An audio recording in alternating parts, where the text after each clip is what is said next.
All right, good morning, ladies and gentlemen. Welcome to the Cultural Tourism Recovery Sessions. This is the Sharing Best Practice Seminar Series that is jointly organized by Universiti Malaysia Sabah, as well as a couple of other agencies, including Australian Government, AAC, JCU, University of James Cook or James Cook University, Politik Pari, Universiti Malaysia Sabah, Winasha Eco Travels, Trisakti School of Tourism, UPH, and School of Yogyakarta. So once again, thank you, ladies and gentlemen. Welcome to our sessions today. The sessions or the seminar series today is being conducted both online and physically, brought to you live from Universiti Malaysia Sabah. I'm the moderator for the sessions today. My name is Dr. Razali Dr. from Faculty of Business, Economics and Accountancy. We'd like to welcome all the physical participants, speakers and all, especially community as well, and fellow online participants as well. Welcome to the seminar series today.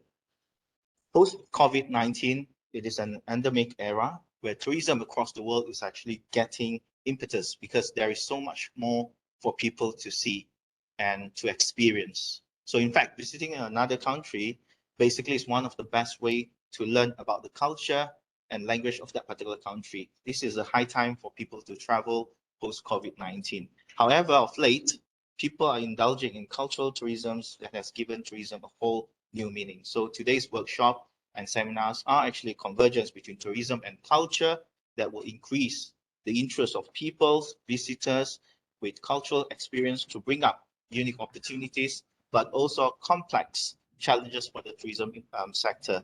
Hence, we can see that the speakers on today's seminar, it is a joint collaborations between public institute, public education or higher education institute, and participants from the community as well as the private sectors as well. So without further ado, let us invite Associate Professor Dr. Awangku Hassanal, Bagul, Head of Tourism Management Program, Faculty of Business, Economics and Accountancy of Universiti Malaysia Sabah, to deliver the welcoming speech.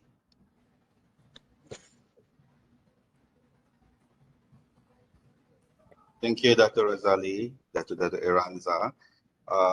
Yes, good morning, everybody. I would like to say especially good morning to Professor Dr. Siggi Gudergan, Associate Dean of Research for the College of Business, Law and Governance, James Cook University, Australia, and also to our Dean, Associate Professor Dr. Muhammad Rahimie Karim, Dean the Faculty of Business, Economics, Accountancy of Universiti Sabah, and our research leader, which is Mr. Dr. Denis Tolkach, and also our team, Jenny, Hera, and Arif, and also our invited speakers, and also the participants, ladies and gentlemen. So for this seminar, we'll be hearing what we have done in UMS is actually to curate a list of presentations that we think that might help especially for the local community on how to market their products or their tourism sites as a cultural destinations. So we have our expert on the cultural tourism, which is Dr. Tini Maizura, will be talking about the essentials or the basics of the cultural tourism marketing. And also we have we're very lucky to have two industry players, which is Bethany and Valentine. Bethany come from Changi Designs, and also Valentine from Mari Mari Cultural Village. And obviously we will not forget also the local community, which has been doing a lot of their own cultural marketing, cultural tourism products as well, which is from Kampung Kebuni, Emalia from Kampung Kebuni. So hopefully that what we have lined up today will definitely be helping to other community as well in Indonesia and Philippines as well. So we just hope that I don't think I would say this is best practices, but I think this is something that we have been doing, especially during uh, especially before and after COVID. I think we have to share our experiences and also learn from each other as well. And so far, we have done something from Australia before, a few weeks ago, and before that from Indonesia as well. And I think the participants from Malaysia are very grateful to have that kind of experience, sharing experience too. And also we are looking forward in the future, in the near future, sharing experiences from the Philippines as well. So again, thank you very much for the organizing committee. There's a long list of that. And also my partner in crime, Dr. Arif here as well. And also to our moderator too, Dr. Razali for making this seminar as smooth as it can. So thank you very much and enjoy the seminar. Thank you.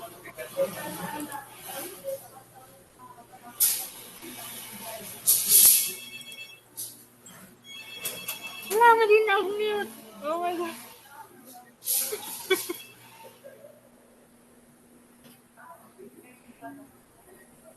Right. Thank you, Associate Professor Dr. Awangku from Bagul, for the welcoming speech. So without further ado, let us invite Professor Dr. Siggi Gudergan, Associate Dean of Research, College of Business, Law and Governance from James Cook University, Australia. So the stage is yours, Prof. Thank you very much.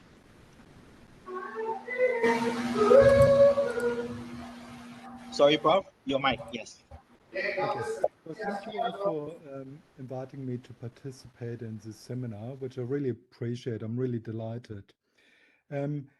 Obviously, my name is Siggi Gudergan, and as you just mentioned, I'm the Associate in Research at James Cook University in Australia. I'm also visiting Distinguished Professor of Marketing at Alto University, which I think links quite nicely to what I will talk and what you will be discussing later today. I don't think I have to stress at all to you the importance of cultural tourism, because that's where you all have great expertise and you understand how relevant it is to all of the regions that you are involved with. But I'm of the view that traditional approaches to marketing might be not any longer sufficient in many of the efforts to further build existing markets and importantly to shape new markets in cultural tourism. And what I believe is that given that cultural tourism has been experiencing essentially for a very, very long time, it's not new.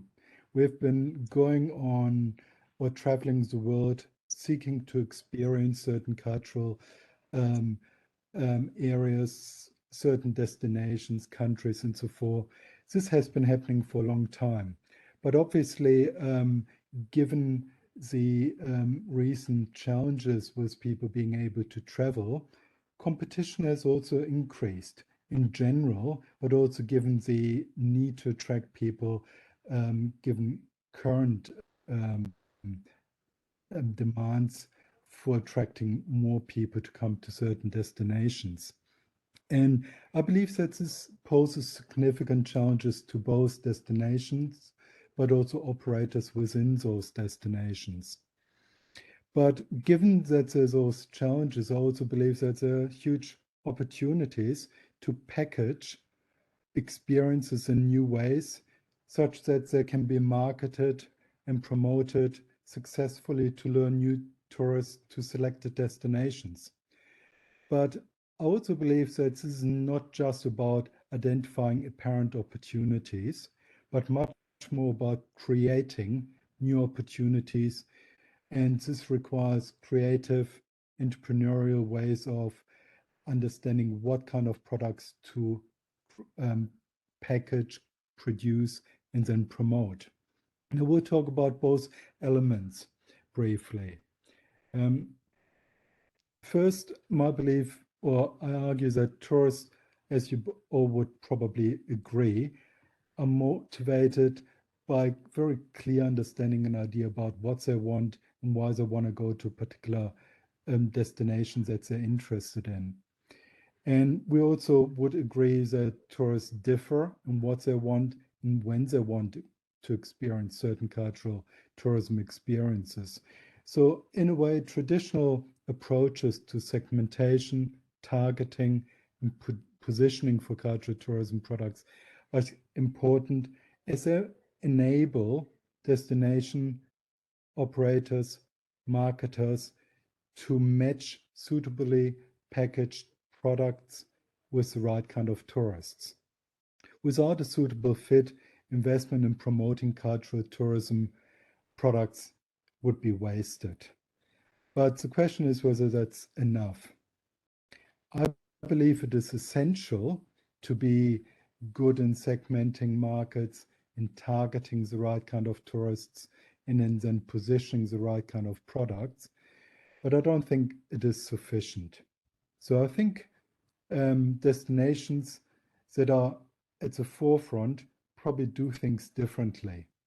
And what I argue, what is really important is that there's much more a drive towards creation rather than reactively responding to opportunities. So I think, again, we would all agree that the delivery of authentic experience underpins much of the marketing and, importantly, delivery of cultural tourism products. And the question now is, when new products in cultural tourism have to be created, indeed new markets are shaped in creative ways, traditional approaches to marketing research are of little use. Basically, we can't ask people, we can't segment tourists based on what they don't really know.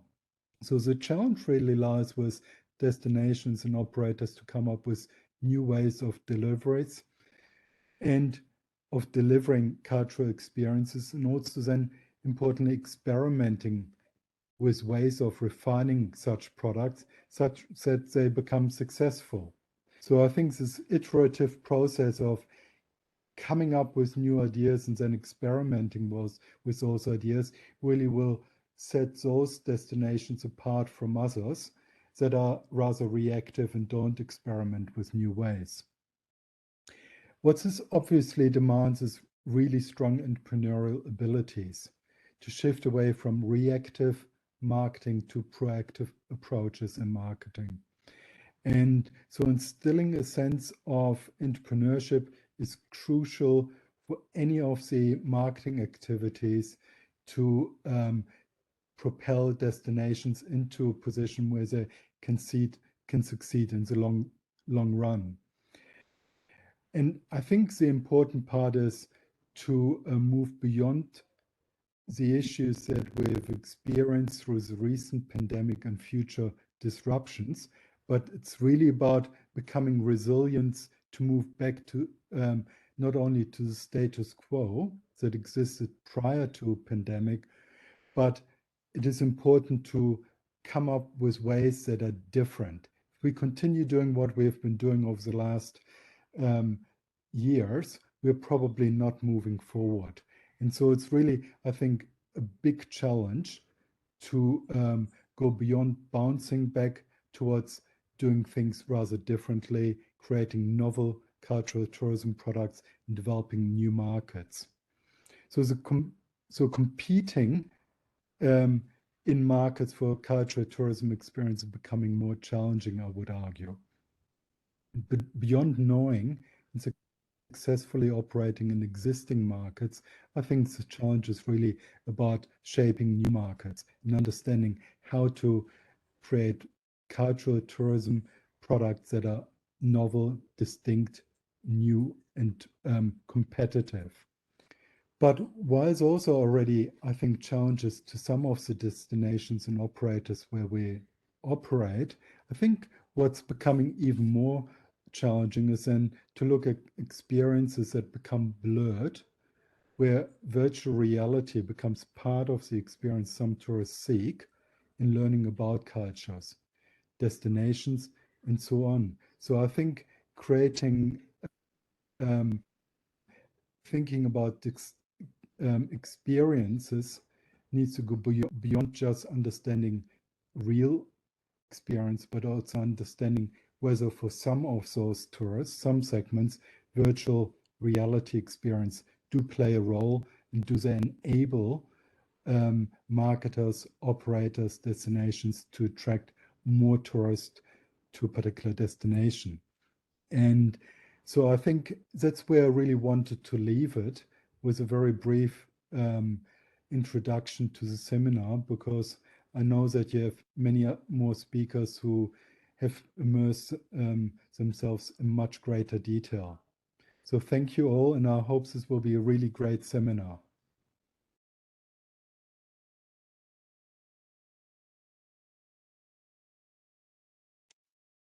Thank you, Professor Dr. Siggi Gudergan, for the opening speech. Now let us proceed with the officiating speech by Associate Professor Dr. Rahimie Karim, Dean of Faculty of Business Economics and Accountancy, Universiti Malaysia Sabah.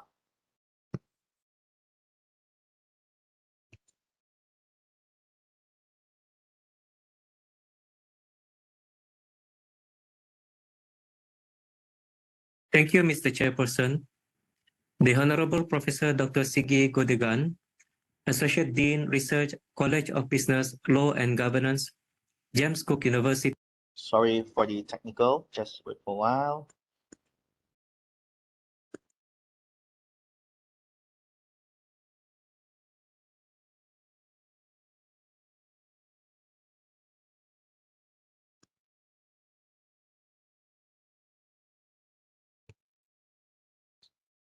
All right, we are good to go.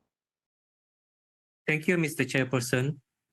The Honorable Professor Dr. Siggi Gudergan, Associate Dean, Research, College of Business, Law and Governance, James Cook University, Australia. The Honorable Associate Professor Dr. Awangku Hassanal Bahar, Pengiran Bagul, Chairman, Cultural Tourism Recovery, Sharing Best Practices Seminar Series, Workshop for Marketing Cultural Tourism. The Honorable Dr. Denis Tolkach, Project Leader and Senior Lecturer, Tourism and Hospitality Management, College of Business, Law and Governance, James Cook University, Australia. Faculty members, invited speakers, and the participants from Malaysia, Australia, the Philippines, and Indonesia. Assalamualaikum warahmatullahi wabarakatuh, and very good morning to all of you. Selamat datang, and a very warm greetings from the Faculty of Business, Economics and Accountancy, Universiti Malaysia Sabah. I am very pleased to welcome everyone to the Cultural Tourism Recovery Sharing Best Practices Seminar Series Workshop for Marketing Cultural Tourism. Congratulations to the organizing committee of this seminar for such an interesting and important topics to be deliberated.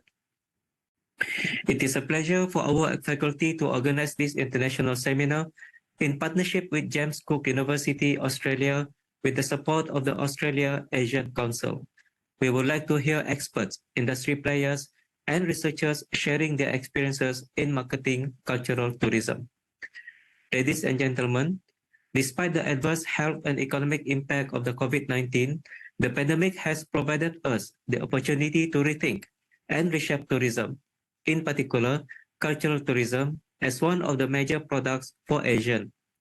The pandemic offers a new opportunity for ASEAN to redesign and adjust tourism policies and management that affect cultural tourism, including greater diversification, more innovative products, and the revitalizations of rural areas. Across the world, people have started to rediscover their own countries through domestic tourism, and this offers another opportunity to spread the benefits more widely. I will urge all participants to leverage on the activities and discussions held during this seminar to generate more interesting and innovative ideas to develop the topic of cultural tourism. It is our hope that this seminar will further reinforce our many efforts in inspiring and raising awareness and hopefully concrete actions for cultural tourism for both local and international players. This seminar is also a testament to such a growing partnership and joint endeavor between Asian countries and Australia. Ladies and gentlemen, once again, on behalf of the Faculty of Business, Economics and Accountancy, I would like to take this opportunity to thank the organizing committee, invited speakers, chairman, moderator, participants, and our collaborating partners, James Cook University, Australia, with our sponsor, Australia-ASEAN Council, for all the support and commitment given in order to make this seminar a success. I believe all of you will enjoy the seminar and benefit from the interesting presentations, deliberations, and intellectual discourse at this seminar. I wish all of you a fruitful and successful seminar. Thank you.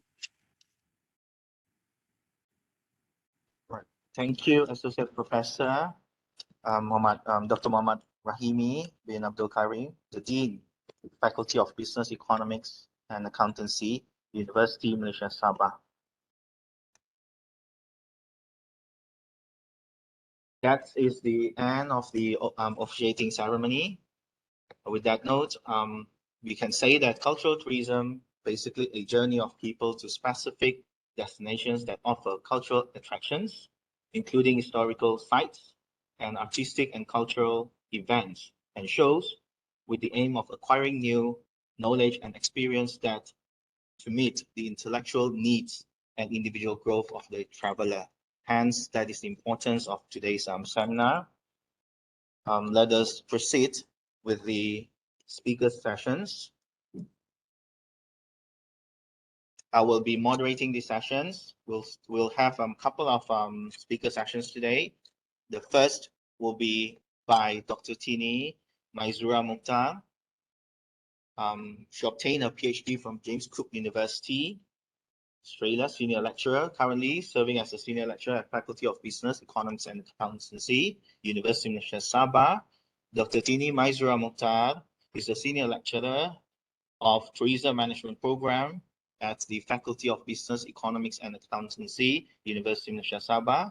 She graduated with a Bachelor of Science Honours in Tourism and Hospitality Management and MBA in Marketing from Hawaii Pacific University, and obtained her PhD in Tourism from James Cook University, Queensland. She has also served as the head of Tourism Management Program from January 2016 until 2020. She has been actively involved in rural tourism and community-based tourism, especially in Kampung Sayap, Kota Kinabalu district of Sabah, and Kampung Tambisan in Ladatu district of Sabah. Her most recent achievement was winning the National Book Award back in this year, 2022, with the title Local Community Participations and Responsible Tourism Practices in Eco-Tourism Destinations. A Case of Lower Kinabatangan, Sabah, which also been co-authored with Professor Dr. Jennifer Chen Kim Lan, Dr. Fifi Hasnida, and Kamarul Miza Marzuki. For her service in Universiti Malaysia Sabah, she was awarded the Anugerah Perkhidmatan Cemerlang or Excellent Service Award for outstanding performance back in 2008 and 2018, as well as complimentary service or Anugerah Hikmat Terpuji, a special award by the university back in 2007, 2009, and 2010. So without further ado, let us invite Dr. Tini Maizura Mohtar for the first presentations.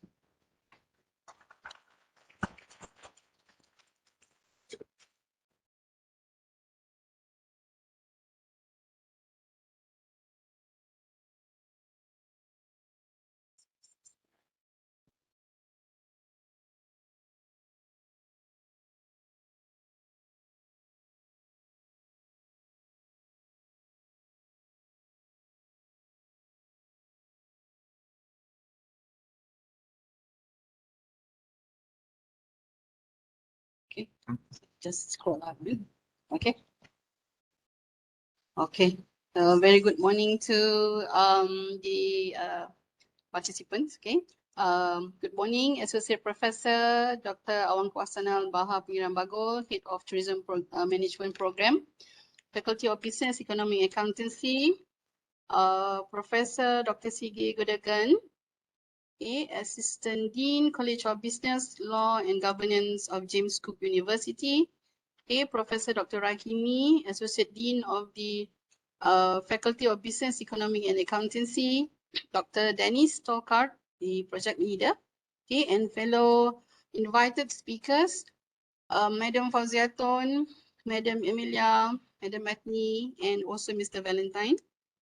A very good morning to you. Welcome to Faculty of Business, Economic and Accountancy. So today I would like to present more of like what you call it, the cultural tourism recovery, more on the Sabah perspective. Okay, So these are going to be my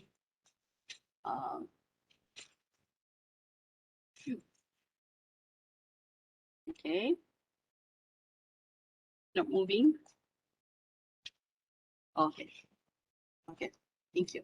So a bit of the presentation outline, okay, and okay, let's go into what we define culture tourism is. Okay, so basically, the terms culture tourism and cultural tourist has been widely utilized. Okay, and at the same time, you could see that some of us don't quite actually manage to understand and misinterpret it in the tourism industry.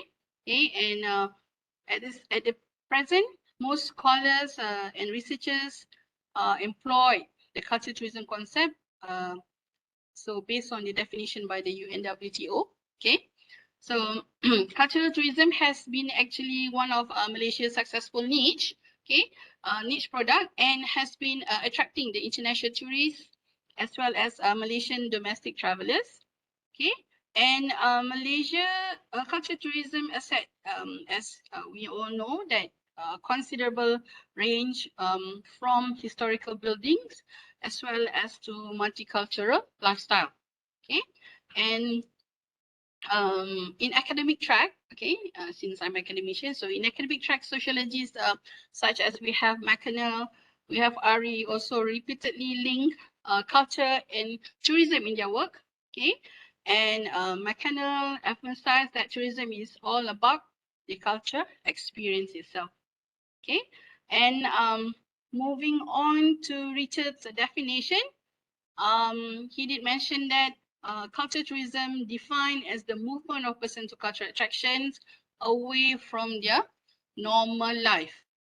Okay, so this is actually the main gist whereby the intention is actually to gather new information and as well as to experience in order to satisfy their cultural needs. Okay, and at the same time, we have also Ari, okay, explained that tourism is embedded as culture, both because the way tourists gaze, because Ari is famous for their theory of gaze is like the way you look at things, okay, on the world is due to their cultural background, and what they see has its own cultural integrity and also meaning, okay.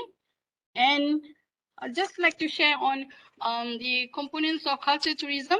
Okay, this is according to Smith in 1979. Culture tourism is actually being referred to tourism activities that include culture element as their attractions. Okay, and this approach effectively includes entertainment, lifestyle, what else? Agriculture, architecture, food, beverage, cultural heritage, handicraft products, and as well as hospitality characteristics. So these are being captured by the term of the cultural tourism. Okay. So in Sabah, cultural tourism has always been what we call associated with getting to know about the people. So let me just share with you these are actually the Sabah population, okay, which the ethnicity is made of 33 indigenous groups, and the locals, the ethnics, actually communicate over 50 languages, okay, and we have here 80 ethnic dialects, okay, and you could see here like where is the most of the diverse ethnic group located. See, excuse me. The main one is the Kadazan Dusun, which is the largest ethnic group, okay, that make up the 30% of the population. Okay. The second one is the Murod, okay, also known as the Hill people, the Bajau, which is on the west coast and east coast of Sabah. And then we have also the Rungus and the Sungai. Okay, so these are actually the ethnic groups that makes the culture tourism here in Sabah very colorful. Okay.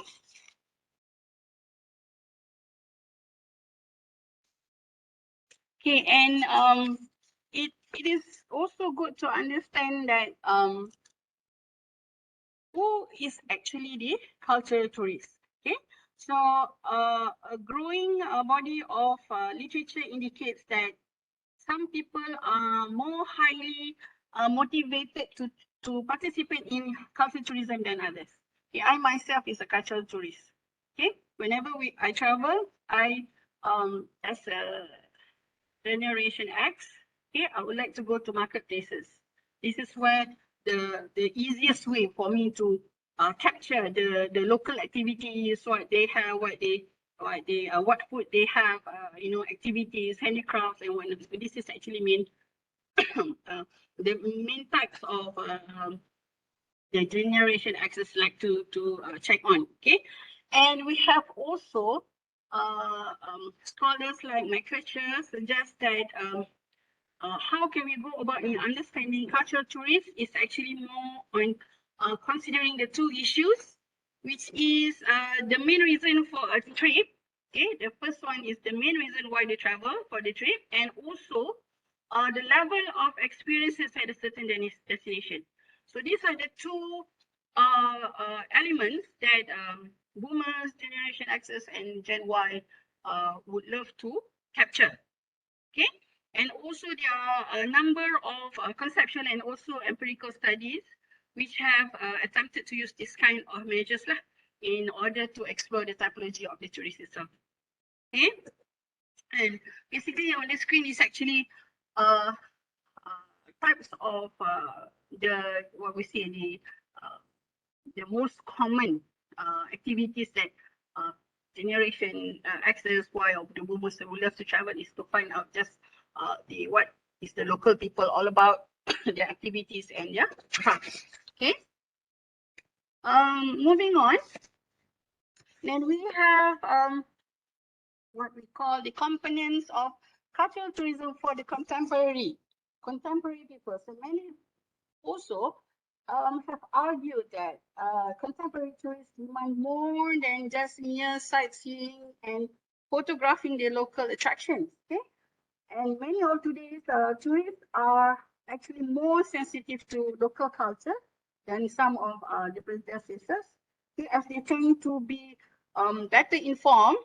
Okay, about their target destination, and also they are regularly in search of new and genuine experiences. Okay, and how did they got to know?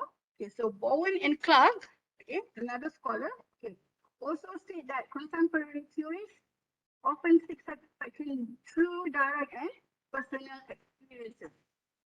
So, in broad terms, cultural tourism appealing product for contemporary tourists as it offers special tourism, interest in tourism, okay, on the search for and participation in new and as well as deep cultural experiences. So I put deep cultural experiences, whereby they are more towards aesthetic, intellectual, emotional, or psychological search. Okay, so the contemporary tourists could be the millennials, the Gen Z, Gen Alpha, because these are the group which is have the most stand out in terms of social media engagement. Okay, so that's why they meant to capture more information, and they are more well versed on the search information search. Pardon me. Okay. These are actually contemporary, tourists in cultural tourism. Would love to explore. So, for example, we have the community-based tourism in Melaka, whereby they offer the tourists based on the aesthetic value. Okay, campaign with very scenic beauty. Okay, Instagrammable hot spot. Sorry. Okay. So these are some of the activities for the contemporary and tourists. Okay, Instagrammable spot and whatnot. Okay.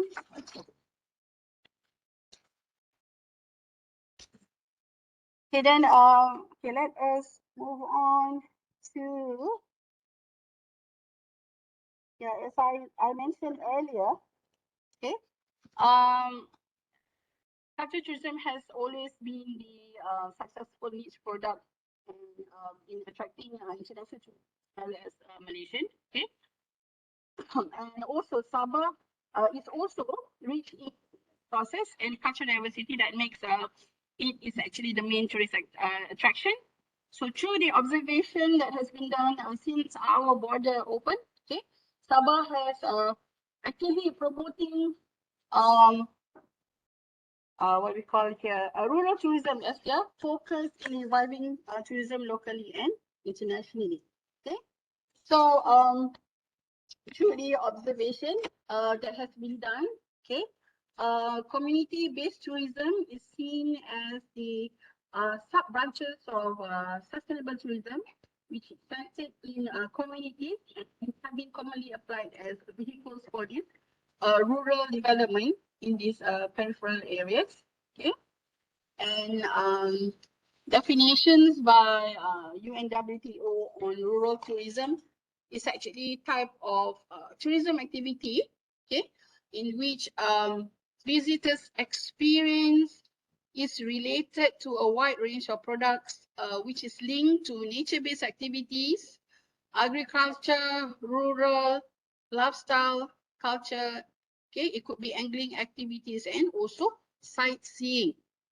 Okay, and these rural tourism activities can be take place in rural areas, okay, with the following characteristic, which is low population density, landscape and land use dominated by agriculture and forestry, and also traditional social structure and lifestyle.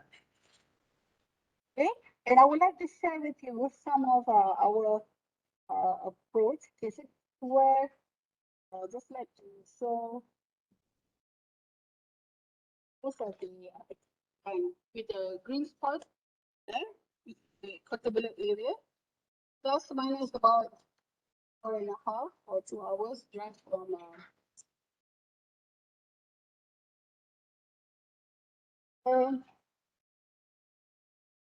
so we have like a relative new approach on all the community-based tourism, which is introducing tourism to us. So one editor can be communities whereby it helps to maintain the ecology system, as well as help to discover and preserve history.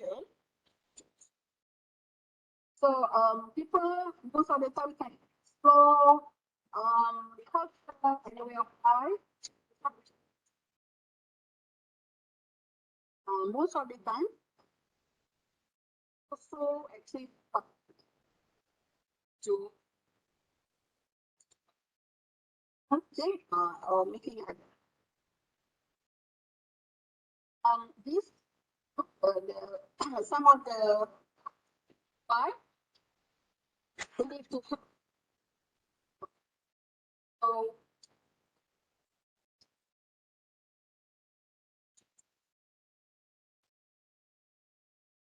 to create sustainable tourism,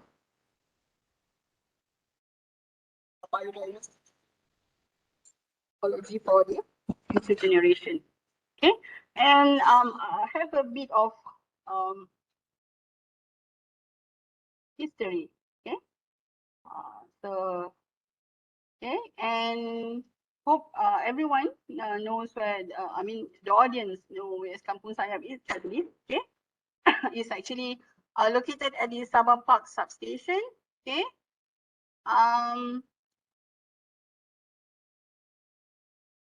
why they use tourism, tourism? Because they see that their vision is to make sure that the nature, treasures, and environment of this area to be known as the world, to be known to the world, and to boost up economy of the people. Okay. The purpose is to provide experience in tourism catered for all age group. Okay. It's actually the way of they are doing things, exposing it's about biodiversity.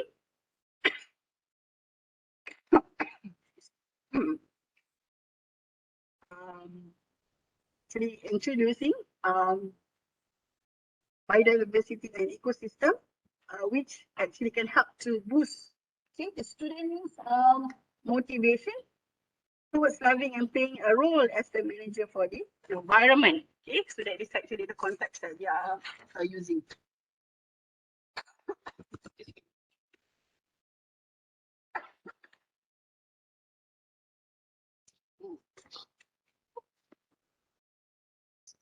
And besides that, okay,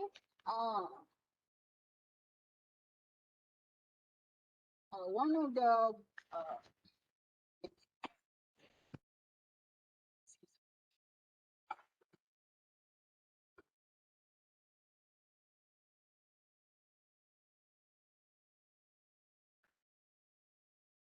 okay,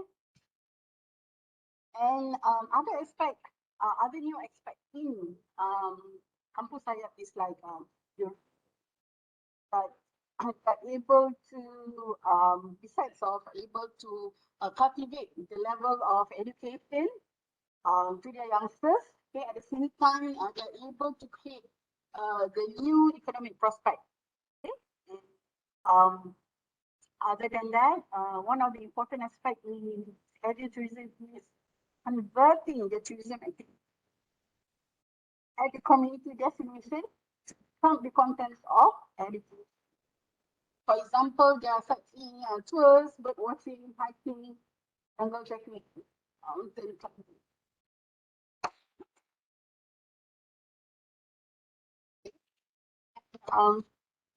As you can see, there's some of the good features. Okay? We also believe that it helps to develop communities, leadership as well as language. Okay? So it helps to boost the education in the school itself. Okay, this is how the community they have actually in English.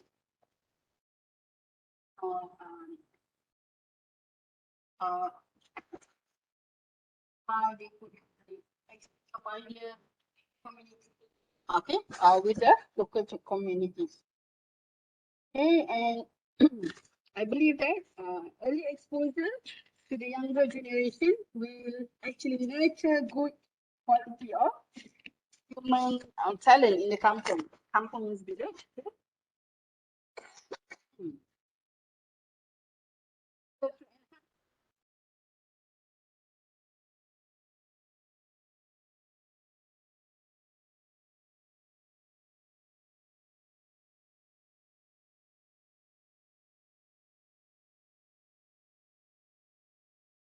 Special, what we call the focus group formed in Kampung Sayap itself, which is called the focus group making team. Okay, which is especially developed for the tourism industry. Okay, they usually have these people like giving provide government and non-government knowledge and skills. Okay, and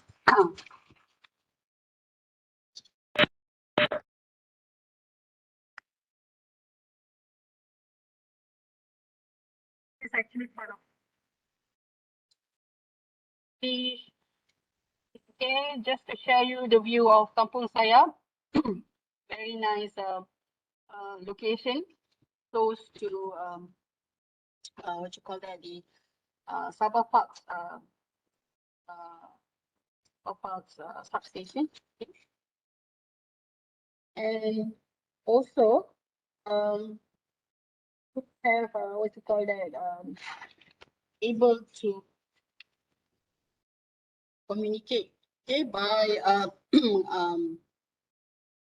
communities is actually able to communicate through the activities presented by them to the tourists. Okay, they do have what we call the signature dish or in Kampung Sayap, where each of the tourists able to taste. Okay, and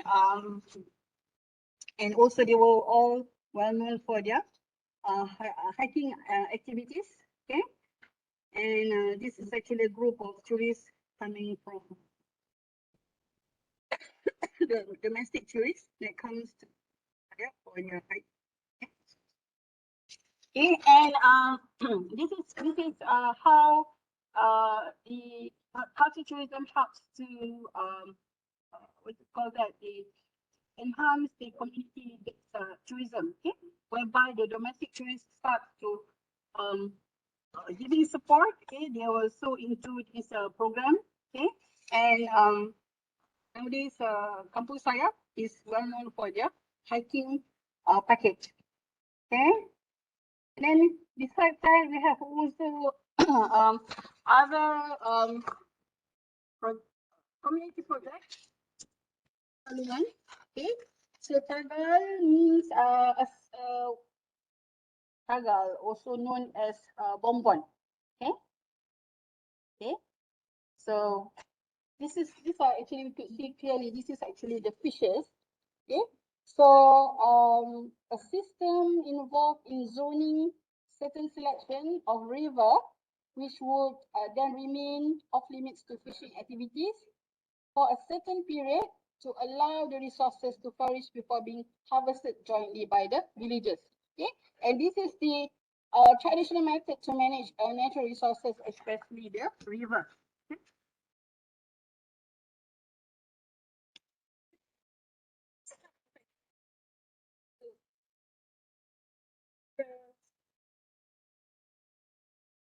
Okay.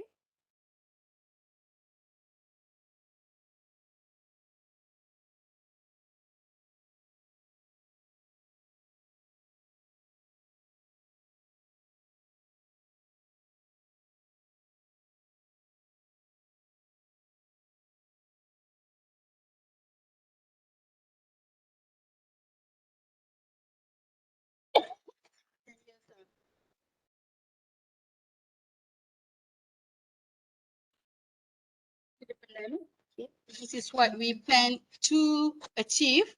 Okay, so we start to revive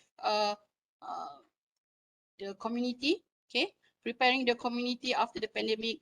Okay, we are actually approaching them to check on their resources, their product inventory. How was it after 2 years with no tourists? Okay, and then moving on, advise on to develop or renew the direction of the plan. Okay, target outcome, probably improving on their, check on their business plan. Okay, and also to monitor, excuse me,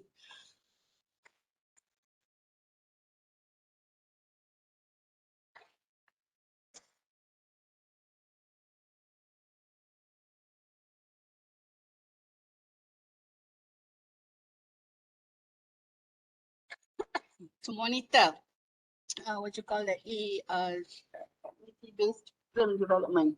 Okay, and this is actually the summary of all the importance of cultural tourism is enrichment in the rural tourism development, whereby, I'm so sorry.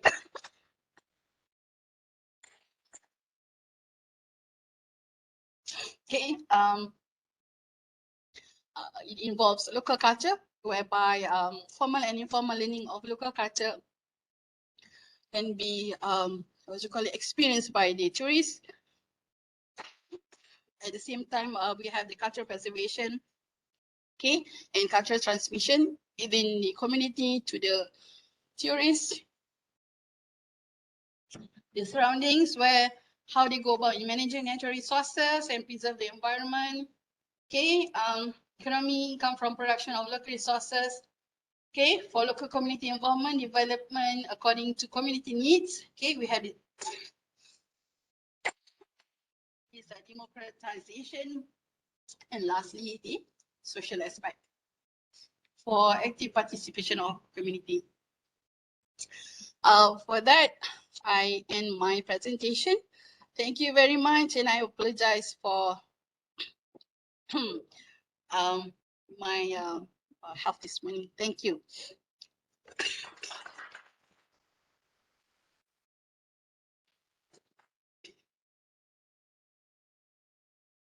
Thank you, Dr. Tini Maizura Mohtar, Senior Lecturer from Faculty of Business, Economics and Accountancy, who has presented the practices of academics and involvement of community, as well as the tourism product development for the past many years. We can see that the active involvement by the university has actually encouraged the cultural tourism to develop in the state of Sabah, Malaysia.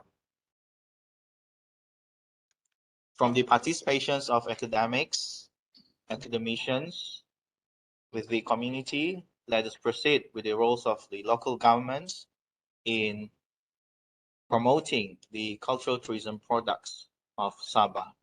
Together with us, we have Ms. Fauziahton Ag Samad, who is the Director of Tourism Planning or Tourism Department of Kota Kinabalu City Hall, or popularly known as DBKK in Malaysia.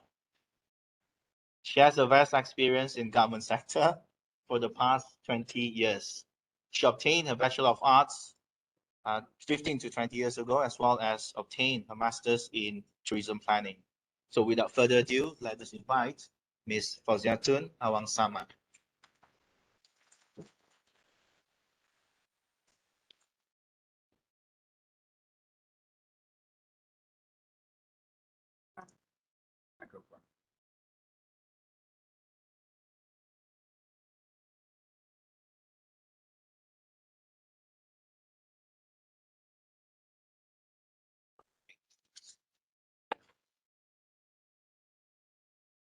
Bismillahirrahmanirrahim. Assalamualaikum warahmatullahi wabarakatuh. Very good morning to Honorable Associate Professor Dr. Awangku Hassanal Pengiran Bagul, Professor Dr. Siggi Gudergan, Associate Dean College of Business, Law and Governance, James Cook University, Australia. Associate Professor Dr. Muhammad Rahimie Abdul Karim, Dean of Faculty of Business, Economy and Accountancy, Universiti Malaysia Sabah. Speakers and participants. Very good morning. Thank you very much, Mr. Moderator, Dr. Razali. For my turn, I would like to share the title that share with me the local government role in developing culture tourism products. Let me share with you our background of the Kota Kinabalu city. The location of the Kota Kinabalu is the state capital of Sabah, Malaysia, which the city is located on the northwest coast of Borneo, with a size 351 km per square, with the population more than almost 500,000, with the density more than 1,626 km per square. And the major of the economy of the Kota Kinabalu city is industrial, commercial, and tourism. For the Kota Kinabalu City Hall is the city council which administers the city and district of the Kota Kinabalu in the state of Malaysia, in the state of the Sabah, Malaysia. The council consists of the mayor plus 15 advisory board appointed to serve for the 2 years term by the Sabah state government. And then the Kota Kinabalu City Hall common boundaries with Tuaran and Penampang district. For the culture tourism in Kota Kinabalu, included heritage, agriculture, museum and gallery, festival, handicraft, and gastronomy. And then for the roles of the city hall itself, so we have 7 roles. The main core business for the hall itself included regulatory services, infrastructure, beautification, rural development, administration of the district native court, that we have our own court, we call it native court, and of course community development. And then we like to elaborate of the each of the roles of the city hall. For the regulatory itself, the city hall oversee and enforce few regulations included planning, health, traffic, and law and enforcement. For the planning itself, we have a structure plan, local plan, development plan, and building plan that included for the cultural tourism zoning, which approval development of developer included culture tourism building plan. For example, gallery, museum, cultural village that gazetted for the zoning itself by the city hall. For the health itself, the city hall licensing for the cultural tourism business, food premises and environment health in cultural tourism building areas. This is included our food, restaurant, cafe, and so on. And then for the traffic, city hall is a local authority. We are provided car parks and managing itself the public transportation system in the city, included tourism, included cultural tourism area. And then for the law and enforcement, the city hall make a power to make bylaws that we legalize and enforcing it, for example, for the illegal activities or illegal building. And then as a local authority, we are also provided few services, included waste collection, included solid waste management, cleaning the drains, and cut grassing. This is our responsibility and our roles to make sure the city in the high level services. And then for the beautification itself, City Hall is a local authority. We are provision and maintenance, all the tree planting along the public area, along the road, and beautification in terms of the landscaping is included in our public area. And then for the infrastructure, as a local authority, we are provision and maintenance of the roads, street light, jogging track, cycling lane, multi-purpose hall, multi-purpose halls for the activity, cultural activity and events. And then City Square, which center of the cultural activity, market and handicraft building, tamu local, or Sunday market and public park, which public park is one of the venue for the cultural activities. That is our core business for providing such as the infrastructure. This is the few example events and activities that held in our park. included Sunday market, tamu local, and for the installation arts that which held in our public park. And then for all the events, all the annual events, culture events, included harvest festivals and culture activities, culture events held in our multi-purpose halls.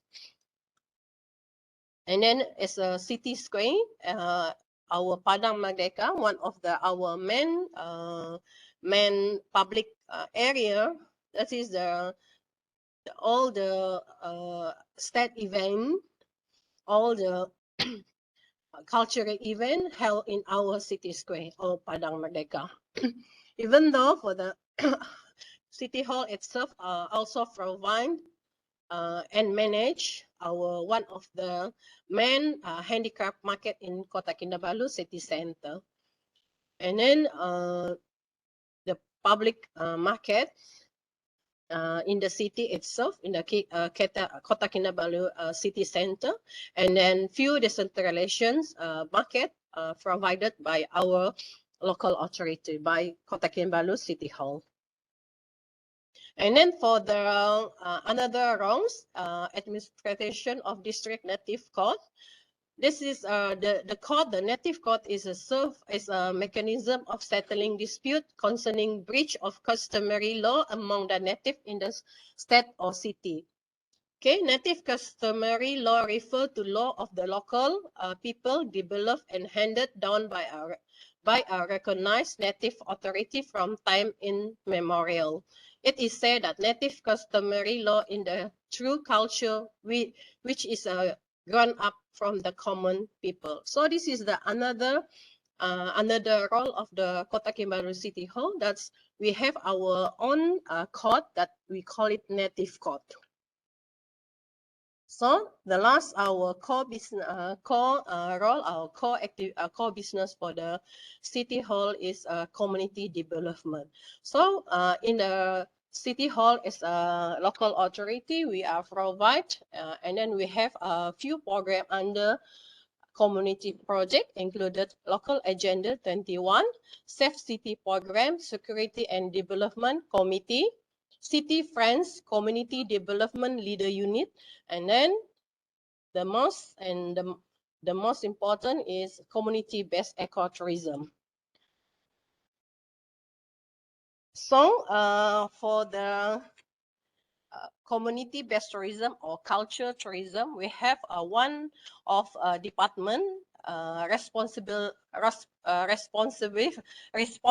to in charge to develop this type of the tourism is Kota Kinabalu Tourism City Development Department that headed by myself. That one of our project is community-based tourism. So for the 5 years experience, we have a few projects in the city itself at the suburban area, such as Homestay Desa Cinta Kobuni that we started on 2017. Homestay at Kelanggadan, we started on 2020. And then the latest one, Homestay Darau Wetland, that just launched last month. So from our experience, we produce one of the framework that we call it framework for the sustainable development, sustainable community based ecotourism framework. That from this framework we started. We have 4 stages. From the stages included stage 1 started up to the stage 5 monitoring and evaluation. So from this framework, this is the one of our manual, one of our reference to develop ecotourism in a few areas in Kota Kinabalu city all jurisdiction. So that's all from me. Thank you very much.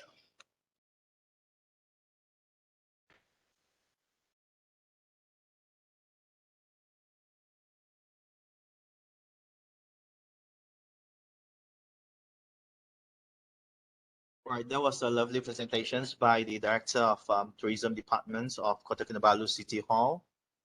Ladies and gentlemen who attended physically and online, we are running ahead of time. We still have time here, so might as well we proceed with the Q&A sessions just to value the time here before having the break at 11. So we are opening any questions for the presenter. You can direct the questions to Dr. Tini or Ms. Fauziahton as well. For online participants, you may switch on your mic, introduce yourself, and put up your questions, or feel free to drop your questions at the chat box.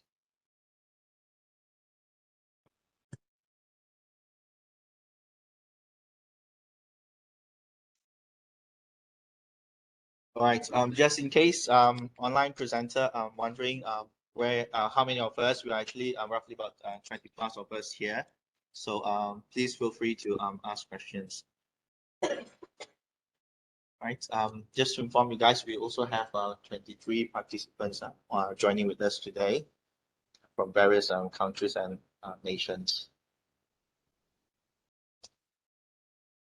So we also would like to welcome Dr. Bamini, who is the expert in marketing program. She has been involved with a couple of community projects as well. Thank you very much.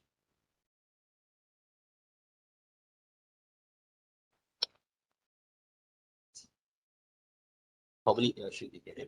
So let us invite once again Associate Professor Dr. Awangku Hassanal for the first questions on the floor. I have a question.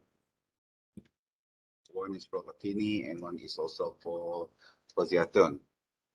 For Tini, basically for Sabah, I mean, you presented a lot of possibilities of cultural tourism product for Sabah. But at this moment, after COVID-19, what would be the best and the most productive cultural tourism product that you can think for local community which has limited resources? That's my questions to Dr. Tini, and also questions for Fauziahton. For DBKK, I think it's great that you have been doing. I think it's very successful. The Kobuni, which is the cultural experience, Kalagadan, which is I think is ongoing, and Darao, which I perceive is going to be very successful in the future. What's next for City Hall? So we would like to know what would be the future for cultural tourism sites or destinations for this city. So thank you.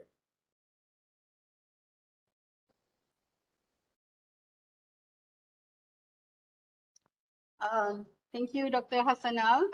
Okay, I just would like to, for me, referring to your questions, like what other cultural tourism product, if you have limited resources, you mean, okay? For me, the community, the community-based tourism, okay, that we had helped the community to grow, okay. They are actually, their resources is actually in their vicinity, okay, in their backyard, meaning to say that they need to be able to not to say they need to be able to have a good house synergy, in a sense of making a new product development out of what they are actually having. Okay, it's a plus. Okay, for example, in Melangkap, okay, an area whereby initially their backyard is just an orchard, okay, just a plain land with some fruits, okay, being grown, okay, but then due to the what you call that earthquake in, not to say earthquake, in 2014, it has changed the what you call it, the landscape of their backyard into a very scenic what you call that view, where this is where it's actually a plus for them. Okay, and I believe that each and every community has their own a specialization. It could be your own hospitality. It could be your own what you call it, structure, or I mean, community itself, the nice thing. Okay, since like Dr. Hassanal referring to Kampung Kopuni, yes, Kampung Kopuni is just like minutes away, but they do have a very special new product development that they create on their own. Okay, so I believe that it just could be part of what you have surround you. Okay, thank you.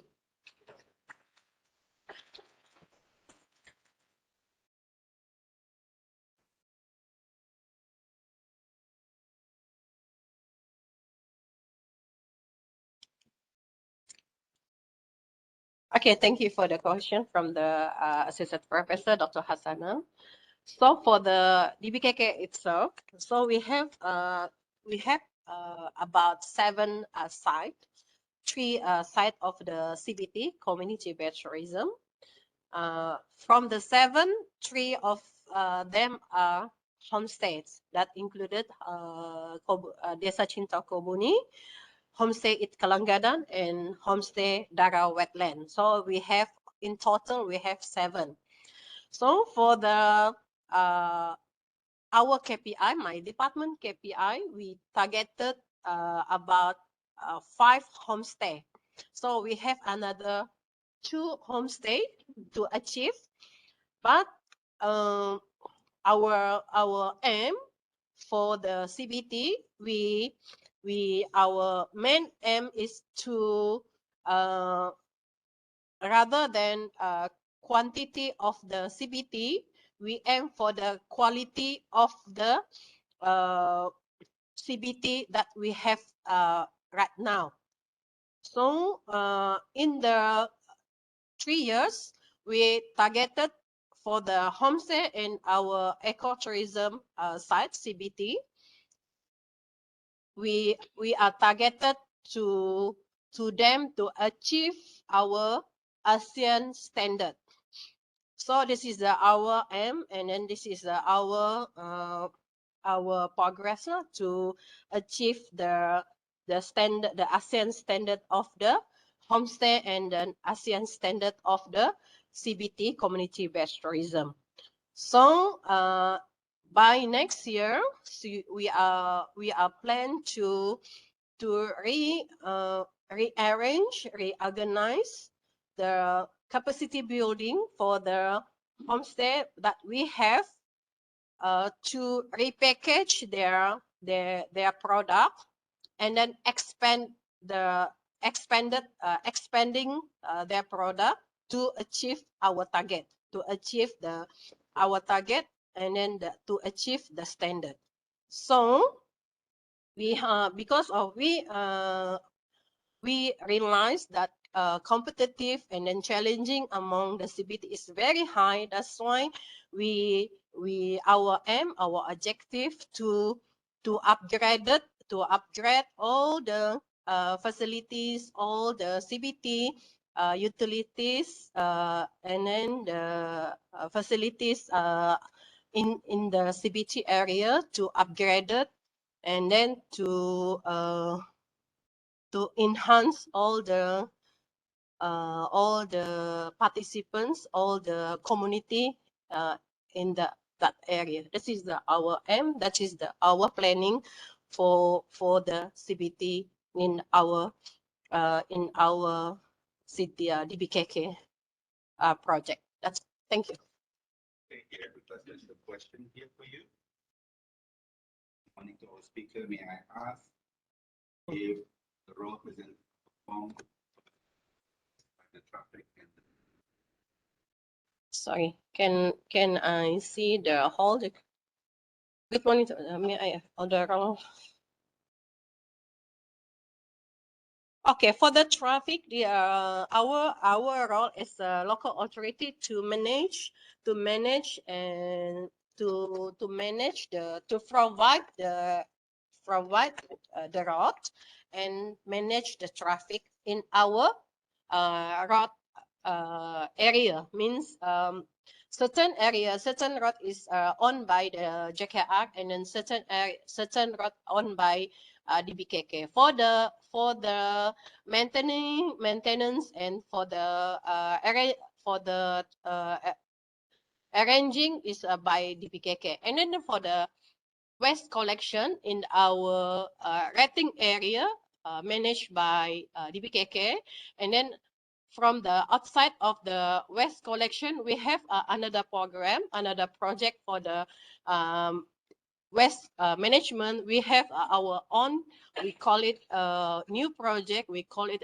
community waste management, that we provide a mini machine to manage by the community itself, because of outside for the rating area, as we not collecting the waste, the solid waste, but with this project we have the community, especially for the tourism area, they can manage their the waste itself, the solid waste itself. Yeah.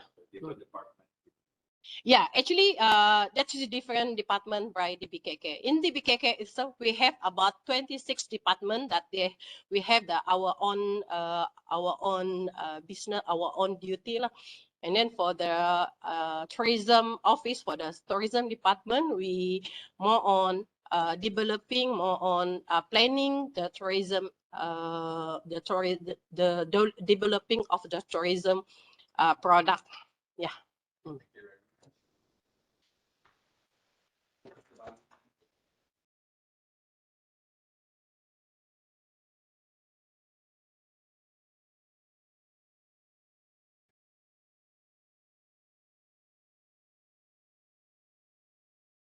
Hi, I'll throw the question and I have to run. Probably I'll keep up. I'll wait for the answer once I'm watching the recording again, because I have to be somewhere at 11 o'clock. But this is a burning question I had, that when you were talking about the wetlands, right? So I was just interested how strong or how well is the community involved in the sustainability of it, like the conservation. Wetlands is mostly mangroves. So is the community directly involved in sustaining or safeguarding or keepsake? Are what kind of roles do the community itself play? Is it there, or is it something that DBKK is interested in the future to involve them that means it's not we are doing it, that they are the ones who's really taking care of the wetlands itself. So Prof, Dave can respond. Thank you.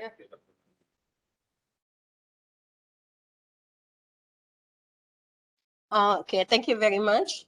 For the wetland area, we just launched the homestay, or the Darau wetland ecotourism. That's the main of the product of this CBT is wetland itself. So since the main product of the wetland itself, so indirectly the community need to take care of the product as what we call it as a unofficial ranger for that area. So we will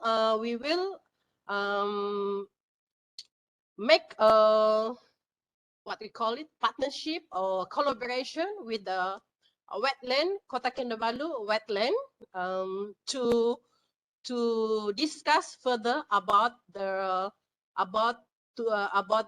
wetland area, how to manage, how to develop that area.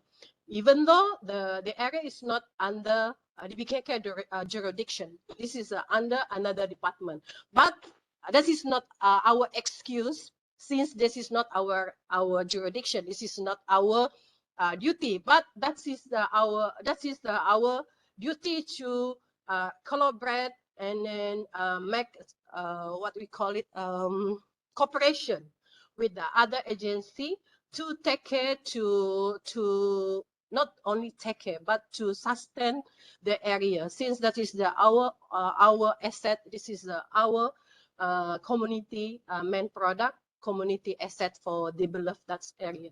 So I hope I can answer the questions.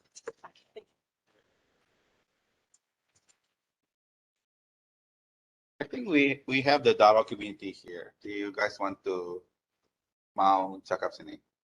Ada. Boleh cakap dalam bahasa Melayu? I can translate it for you guys. All right, because I also involved in that project, and I think one of the terms that we actually have when we have the community consultation with them is actually that it has to be run by the local community. If there's a kind of like a commercial or outside travel agents coming in, we will pull out. So this is actually one of the terms, because we know that from a lot of other case studies as well, that only if the community has a stake on it, then they will definitely take care of the place. So definitely this is what we're trying to achieve, or we have achieved at this moment in Davao village. Sorry, I'm just gonna kind of like, butt in now. So I'll leave it to the moderator now. Wonderful feedback from the fellow presenters, Dr. Tini Maizura Mohtar from Universiti Malaysia Sabah, Ms. Fauziahton Ag Samad, the Director of Tourism Departments, Kota Kinabalu City Hall. All right, so probably let us throw some questions or more if you have any. We still have roughly about 5 minutes to go before calling for the break. Online participants, if you have any questions, please feel free to type in your questions.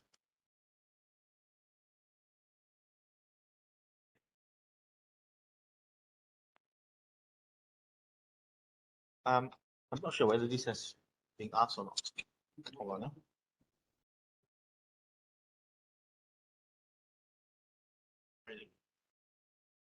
This is from Prof. Tolkach.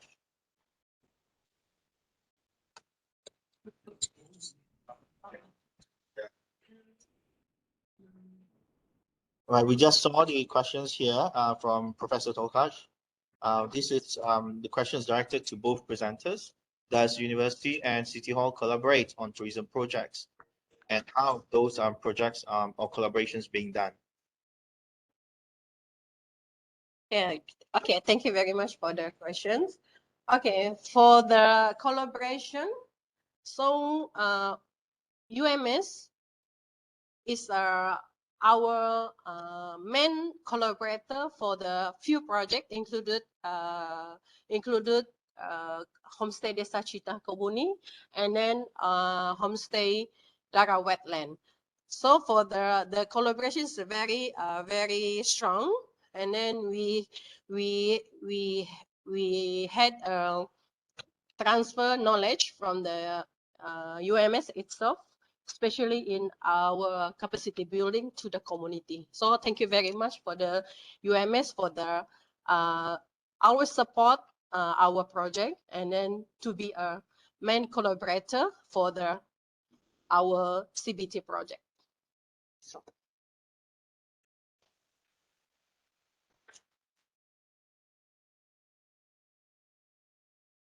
All right, thank you very much for the first sessions. There we go. We had the presentations from Universiti Malaysia Sabah, Kota Kinabalu City Hall of Sabah State. So let us call for the break. We'll see you at 11:15. So see you guys later. Thank you very much. Once again, ladies and gentlemen, fellow online participants, physical attendees. I think we missed out one of the questions here that posted by Denis. Based on the presentation just now, tourism activities in Sayap and Melangkap are more on ecotourism. Is there any cultural attractions, and how the local communities involved or benefited from it? So I would like to invite Dr. Tini Maizura Mohtar to give a response on it.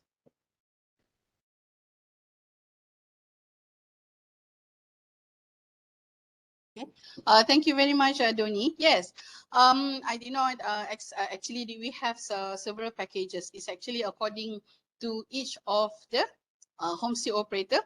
Okay, and they do have this cultural dance presented on I think on the night. They have the night show where they have this cultural dance.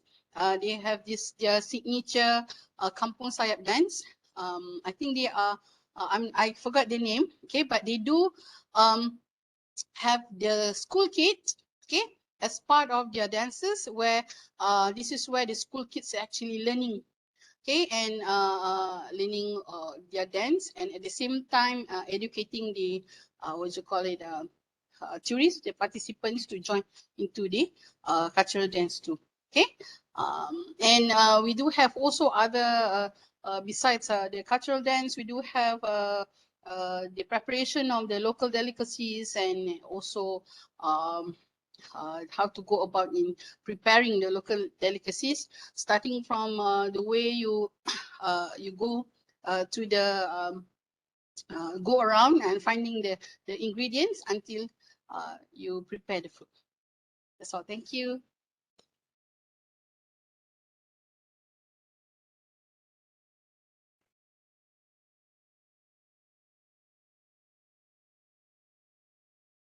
All right, thank you very much, Dr. Tini Maizura, for the response. Now let us proceed with the third presentations or sharings from marketing cultural products pre and post COVID-19, the Changi Designs story. So together with us today, we have Ms. Bethany Dawson, who is the co-founder of Changi Design. Ms. Dawson is passionate about people and culture. As an avid traveler, she loves to absorb the world through learning about languages, foods, and other traditions that influence the way of the life of a group of people. Originally, beginning her career as a mathematics teacher, her journey to begin Sabah's first social enterprise, which is Changi Designs, included countless challenges.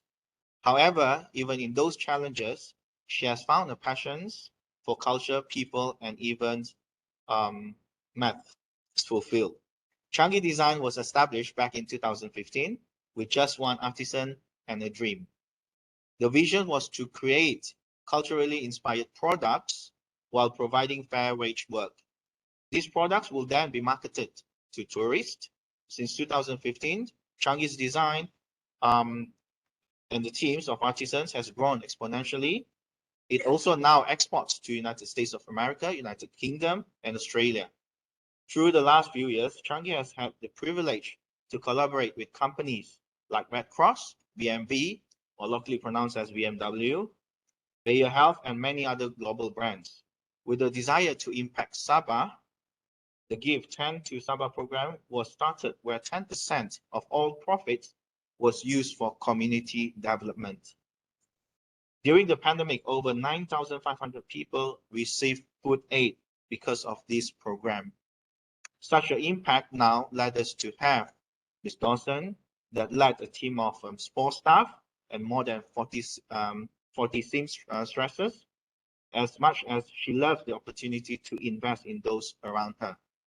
Helping build up and encourage other women to become the leaders in the community is one of her greatest passions. Without further ado, let us invite Ms. Bethany Dawson. Thank you so much for having me today. Thank you so much, Dr. Hassanal, for having me, and also the moderator. Also, Dr. Siggi from Australia, from James Cook. Great to have you, and thank you for inviting me to speak, as well as the dean here at the faculty or the Department of Business, Economics, and Accounting, Dr. Mohammed Karim. So thank you so much for having me today. I'm excited to share with you about our journey, and especially post-pandemic. I think that's what everyone's interested in, is what do we do post-pandemic, whether it is a service like community-based tourism, or if it is a product such as our products at Changi Designs.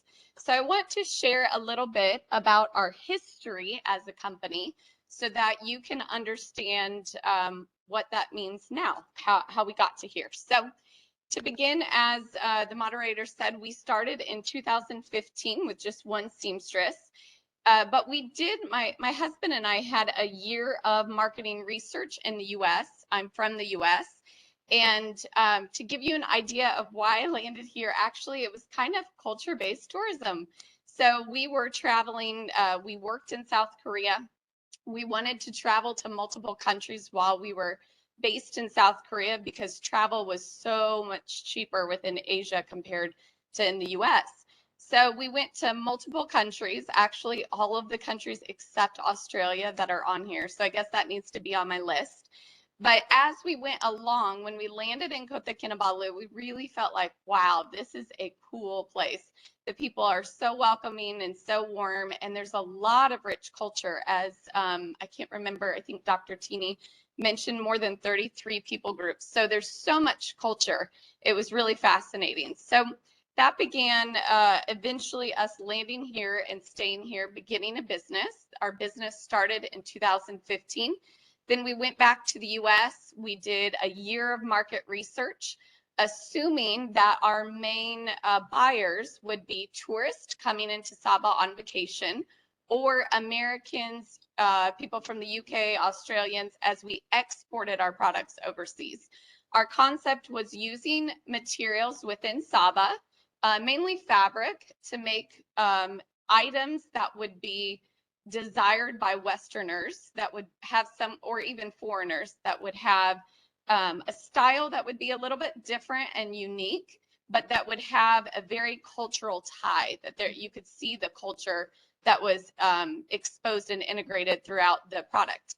So our first real big problem landed when we came back from our year of market research, and I started going into fabric stores to buy fabric. And after talking with the people at the fabric stores, I found out, wow, the fabric that we were buying was actually not Sabahan motif. It was Sarawakian or Kalimantan, which is the way that Malaysians say Indonesia, the Borneo side of Indonesia.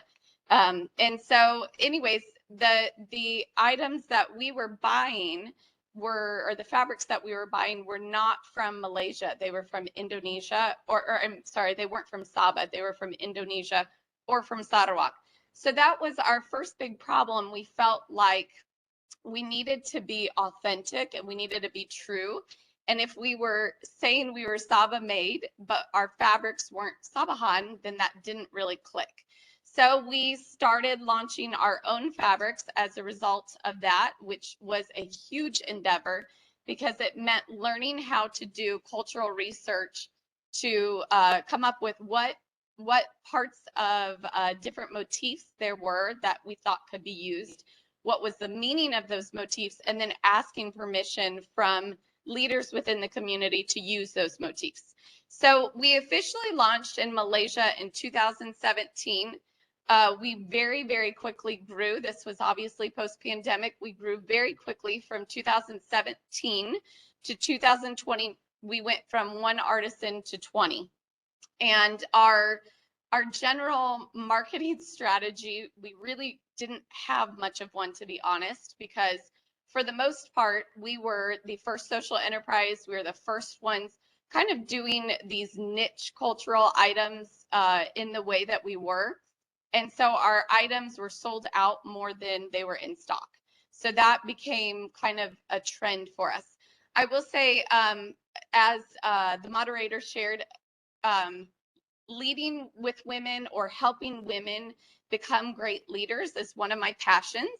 And we have been able to watch a few of our artisans really grow.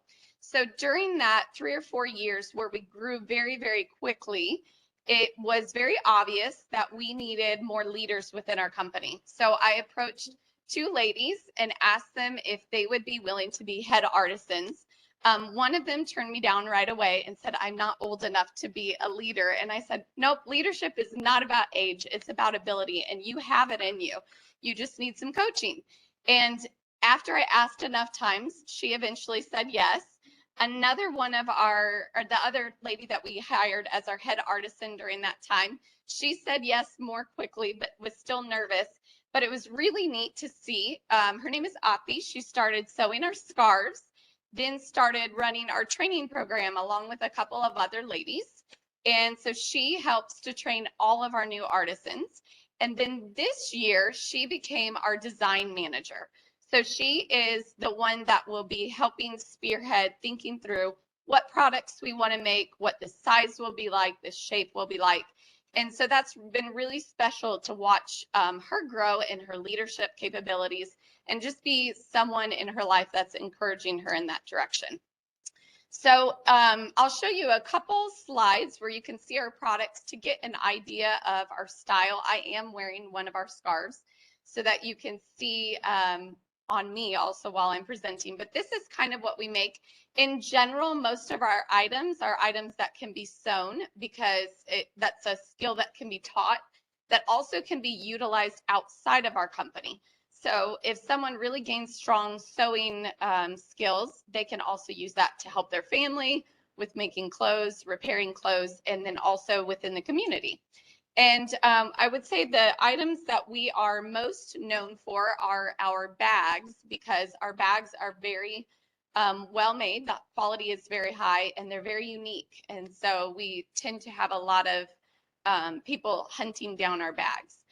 So I've shared a little bit, but I'll continue. Our marketing pre-pandemic, basically our product development was largely based on our research that we did in 2016 when we were in the States.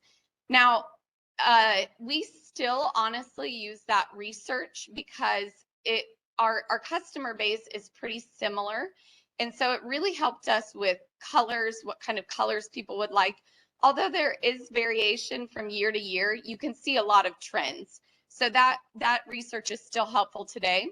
I will say pre-pandemic, one thing that wasn't happening that I think is very important for us as community-based tourism, cultural products to understand is that fair fashion was only being adopted by only receiving attention mainly by early adopters.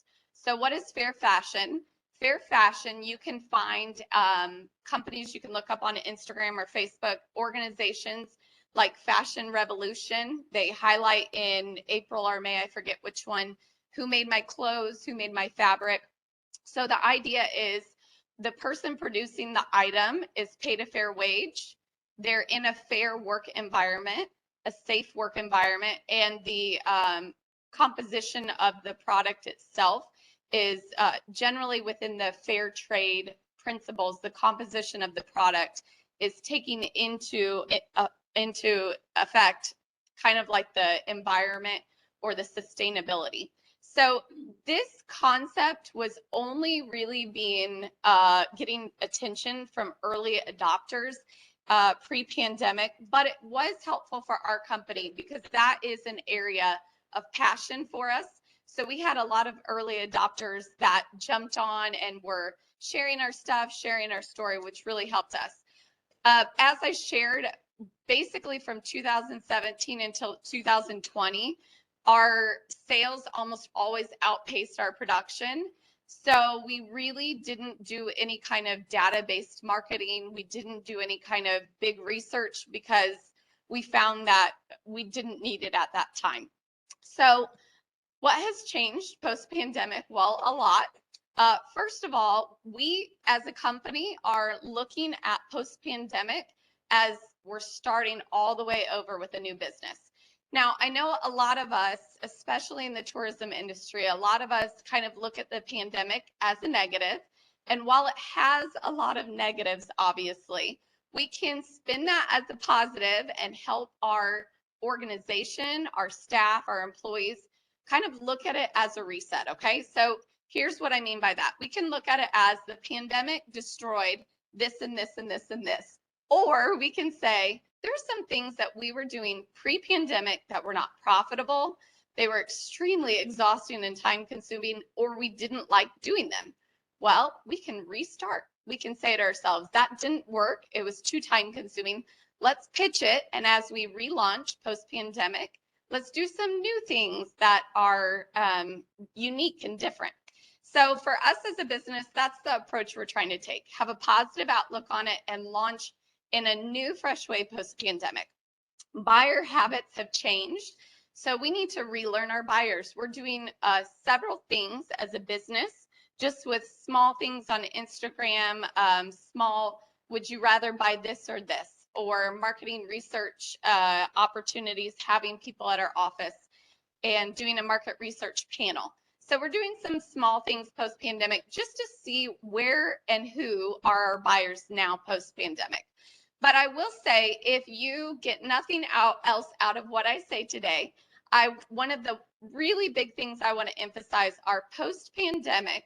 I believe that there are two areas of opportunity for us in tourism-related sectors, really in all sectors, but especially within tourism. The first one is connect your buyers to your story. We're hearing about homestays and really cool community products, different projects, different products that are services people can come to. How are your buyers learning about your product, and is it connecting to who you are as a business, as an organization, as a brand? And then also emphasizing the process of how that started or how you do what you do. Okay, so I want to share a little bit about that. Connecting buyers to your story. Buyers are becoming less and less captivated by sales ads. So I've been actually kind of monitoring or thinking strategically about my own social media use. I don't know about you, but if you're asking me, when I get on social media, if I see something that's an obvious ad, I scroll straight past it. Anybody else that way? I scroll straight past it. It's boring.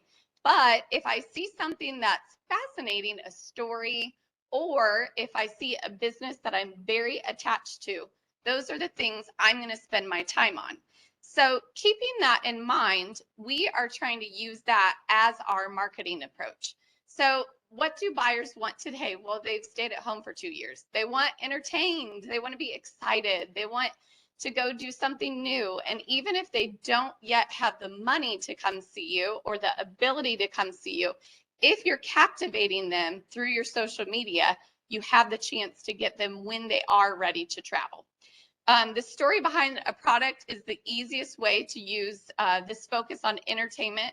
Some people call it edutainment. And so this sector of marketing, I believe, is going to be a big part of whether you really grab the first people who are ready to travel, the early people ready to travel, or the early people ready for those cultural products or not. So I want to share a little story about this. It's good. We just had a snack here. I hope those of you elsewhere had a story or had a snack, because my story has food involved in it. So if not, then that would be hard for you to listen to. So when I was a kid, we had a company called Catherine Bike. I believe it was like a sister company of Hershey. I'm not 100% sure. But our school sold chocolate bars from Catherine Bike in order to raise funds. And they had this chocolate bar with caramel inside that was my favorite. I love caramel. And it was just like the exact right amount of salty and sugar to make the caramel delicious. So I was an avid buyer at, I don't know, maybe I was 11 or 12. Whenever I got money from my parents, I bought those bars and helped support school programs. However, when I hit about 6th or 7th grade, my school stopped selling that chocolate. And I was so disappointed because it's this factory that sells to schools to support school programs. You can't buy it at the normal store. So I, as whatever, a 12-year-old, lost my market access to my favorite chocolate bar. So what did I do? Well, I didn't care at all about Catherine Bike. I had no interest in Catherine Bike as a company. So every time my mom went grocery shopping, I attempted to tag along and try a different chocolate caramel bar along the way. And I've since settled on Twix, which I found in KK yesterday. And my daughter was so excited because she shares my love for caramel. But why do I tell you this? I tell you this because I was a buyer who was attached to a product. I was not attached to a company. So because I was only attached to the product, as soon as I lost access to the product, I started looking for new products to fill that gap. I didn't care about the company. I only cared about the chocolate and caramel. But if we create our marketing impact or our marketing approach, if we create that in such a way that the buyer connects to who we are as a business, to our story, then when we discontinue a certain product, hopefully the buyer still comes back to us and buys different products because they really care about who we are as a company, not just the product. We want customers who will fall in love with who we are and what we provide. The other benefit of this also is if we discontinue a product that someone loved, they probably will email us and tell us, you discontinued my favorite product. Why did you do that? And then as a business, we can start thinking, was that a good item to discontinue, or am I actually losing business through this? So why do we connect buyers to our story? Because as our products change, as styles change, as the culture changes, the economy changes, if someone is tied to us at a heart level for our story, they're less likely to leave when our business itself adjusts products and such. So I want to share a video most recently, and actually this will share the story about Ati. Most recently, our business, Changi Designs, was asked to make a outfits for a dance portion at the Miss Sabah Tourism pageant. So I want to share that and see. I think you downloaded this. Do you want me to play it here? Okay. Just play here. Okay. The Sorrowful Wait is a story inspired by the Rungus folktale passed down from generations. A story about a young bride-to-be who grows worried as she waits for her fiancé.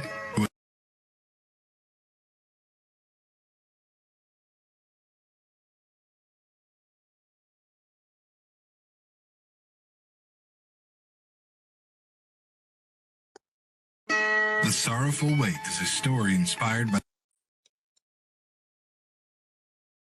the Rungus folktale passed down from generations. A story about a young bride-to-be who grows worried as she waits for her fiancé, who is hunting in the forest for provisions for their wedding feast. While waiting, she begins to weave her wedding outfit. More than 1 month passes. Her outfit... I was checking for online. Sorry about that. Sorry.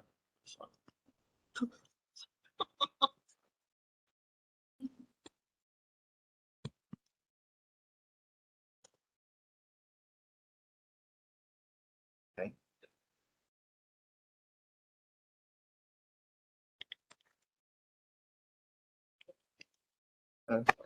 No worries about that.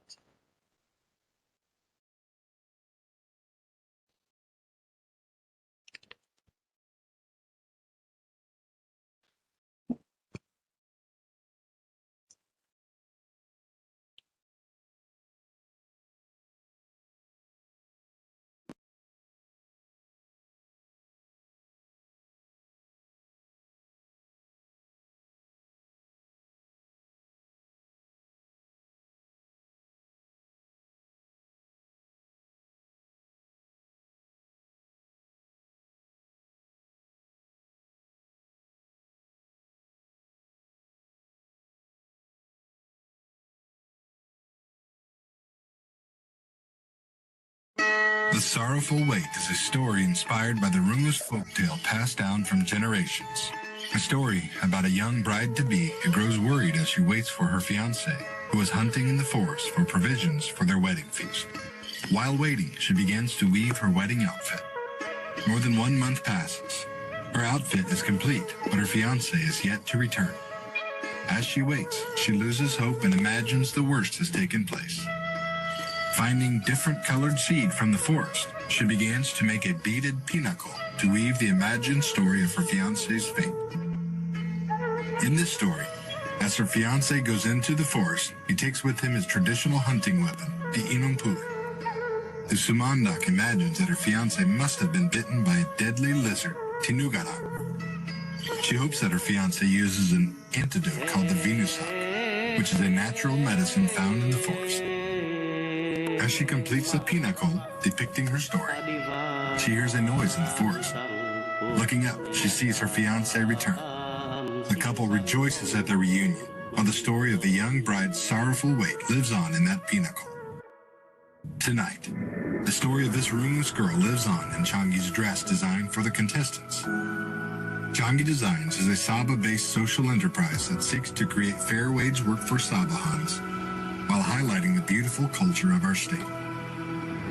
More than 18 artisans work together to create the bags, accessories, and clothing items that you see displayed at our table in the hall. Each design is skillfully crafted with the utmost attention to quality and care for the artisan who created it. We also strive to develop leaders.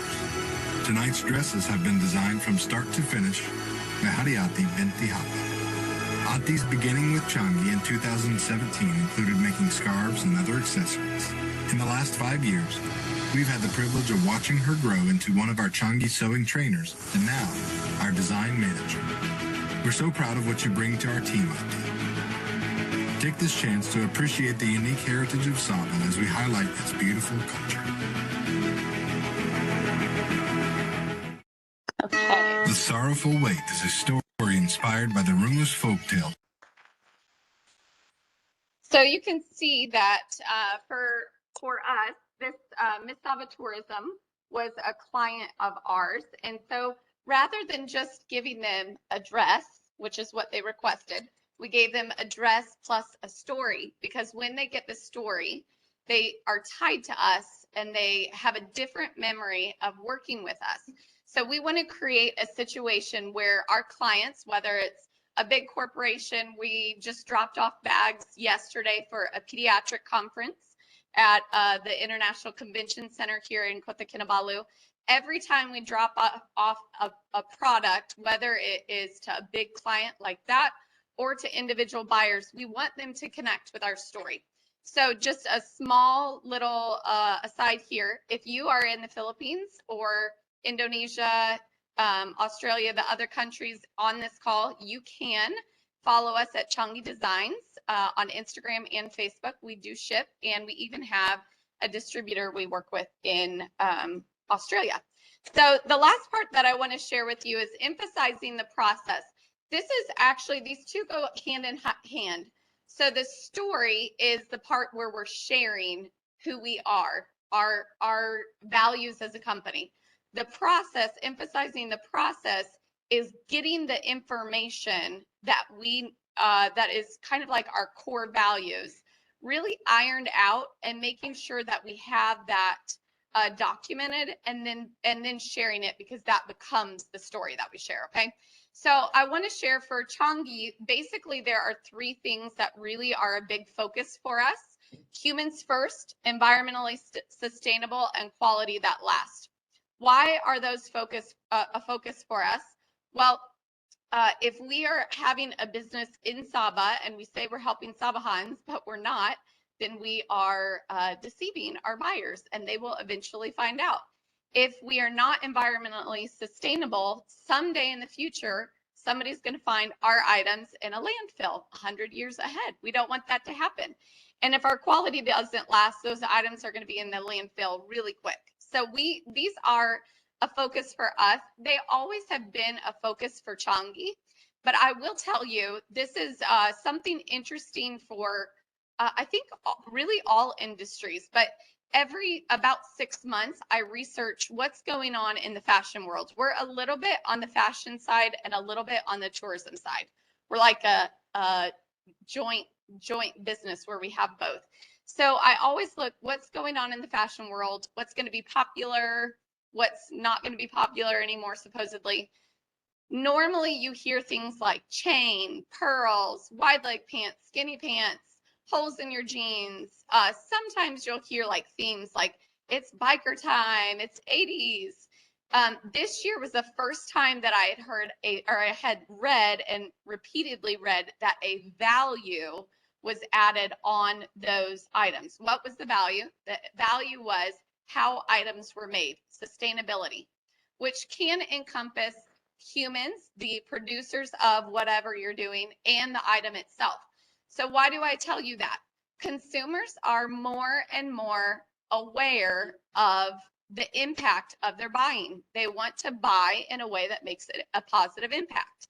If that's true in the fashion industry, that the mainstream buyer is starting to ask, who made my clothes? Where were they made? What were they made of? Was the person treated well? If the mainstream buyer is starting to ask those questions in fashion, they're asking the same questions throughout their whole life. So you're going to see more people buying locally made food products. I know that we mentioned, I think I heard something about some ketchup, right? We would say soy sauce. It's soy sauce, right? That kind of ketchup. So a locally made product like that might take off better than it did 10 years ago, just because buyers are more aware of how items are made and where they're made, how they benefit the producer. So this is a really important thing for us as business owners or in the business industry to be aware of. So if we put humans first and have environmentally sustainable products that last, we're going to attract buyers who are more sensitive to this. And that is a growing sector of the economy, really. So another side of this that I want to share just quickly is the place attachment. Dr. Bell from Borneo Tourism Research Center has done a program, put on a program for our artisans. We are actually going to be starting to collaborate with them, and we're very excited. Dr. Bell and her whole team, Dr. Hassanal also have been very supportive. We're very thankful for that. One of the things that she shared about was place attachment. So when someone buys a product in Sabah, and then they go back to where they came from, wherever that is, they're going to take it with them. And that item is going to attach them to their vacation. So when we think about this, the items we make, if I make a scarf that's very high quality and it lasts for 10 years, guess what? I get passive marketing for 10 years from that person who's back in, I don't know, the Netherlands, Australia, wherever. So that can be a really big benefit for me as a company when my items last and when someone's really connected to my business when they purchase from me.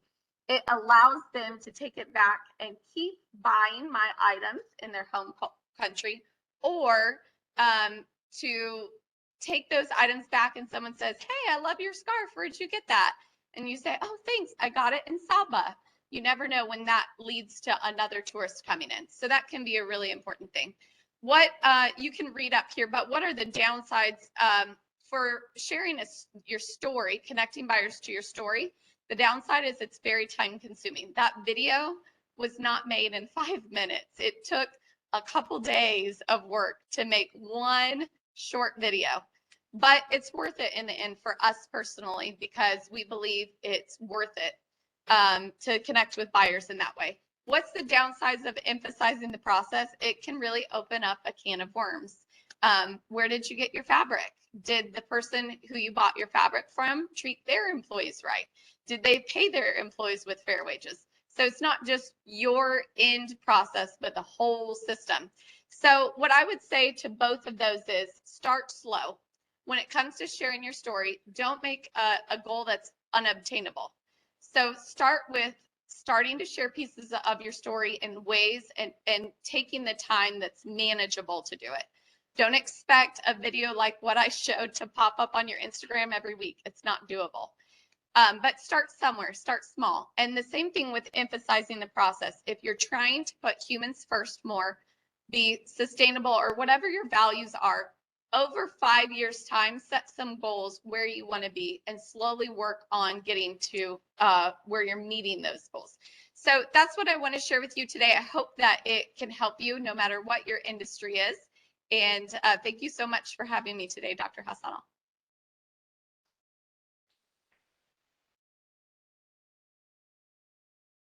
Thank you very much, Ms. Bethany Dawson, for the wonderful sharings. I believe it's the social entrepreneurship that builds up the energetic momentum in the industry, where it involves community, the well-beingness of the people, like what has been mentioned, human first, then environmental sustainable with the lasting quality. So wonderful sharings by Ms. Dawson, where the whole idea was actually started, if not mistaken, a young mother that came up with 3 hairbands. Then they pop up just that they can do that. So the whole story is just started there. And in fact, Changi Design is also made available on goingplaces.com, where it is a popular magazine under the Malaysia Airlines of Malaysia. So our next presenter will be from community of Kampung Kebuni, or known as the Desa Cinta Kebuni. Love Village of Kobuni, which is located in Sabah. The next presenter will be Miss Emalia Rabin, who happened to be the coordinator for the Love Village of Kobuni. She's also the mentor for the elected mentor or appointed mentor by the Kota Kinabalu City Hall, as well as the mentor under the voluntary associations. Emalia was born in Annam in the 1970s. So let us listen to presentations by our presenter. So let us invite Ms. Emalia. Thank you very much.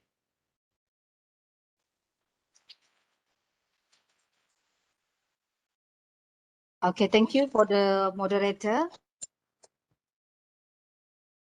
And good morning, especially to Professor Dr. Awangku Hassanal, and also for Professor Dr. Siggi, Professor Dr. Muhammad Rahimie, and Dr. Denis, and also for all the speakers.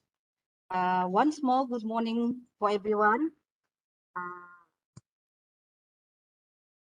First of all, I would like to thank you for inviting me here as a speaker today in this seminar and further sharing our experience in tourism activity before and after the COVID-19. Before that, I would like to introduce one more myself. My name is Emalia Rabin as a coordinator for the Homestay Desa Cinta Kobuni and community-based tourism mentor for Kota Kinabalu City and Chairman Village Development and Security Committee.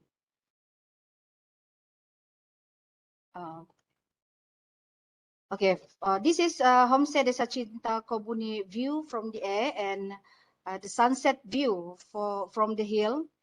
And today, my topic talking about Homestay Desa Cinta Kobuni, our cultural tourism recovery marketing story.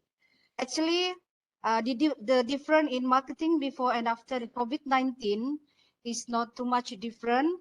However, some improvement have been made to strengthen the homestay promotion. Okay, this is our marketing before the COVID-19. Homestay Desa Cinta Kobuni marketing strategy was using social media like Facebook and Instagram, and also government agency to help in marketing, especially to Kota Kinabalu City Hall DBKK, Ministry of Tourism, Arts and Culture Malaysia, MOTEC, and Ministry of Sabah, Ministry of Tourism, Arts, Culture, MOTEC, and Sabah Tourism Board STB.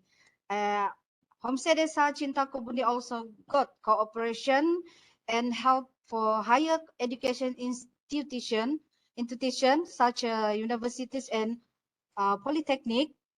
And other than that, the travel agent was also want to start, but everything was delayed due the COVID-19.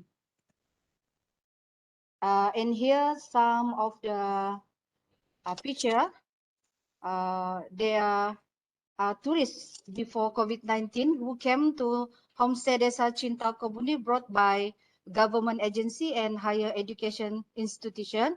And from this picture, we see the tourists from the Japan, China, from the Korea and others.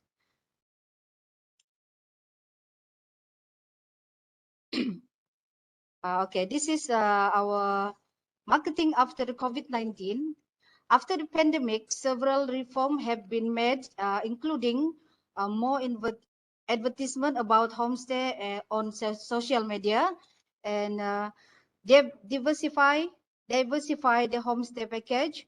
We also make more collaboration with other tourism centers and develop more promotion video about the homestay, and also inviting tour operating and travel agent for a familiarization tour. And okay, this is some of future tourists come to Homestay Desa Cinta Kobuni after the COVID-19, and then okay, my last speakers here. Okay, That's all from me, from Homestay Desa Cinta Kebuni. Our hope in Desa Cinta Kebuni is that all the effort made will bring good return to all the villages and will help increase the income for the villages. Thank you and see you again.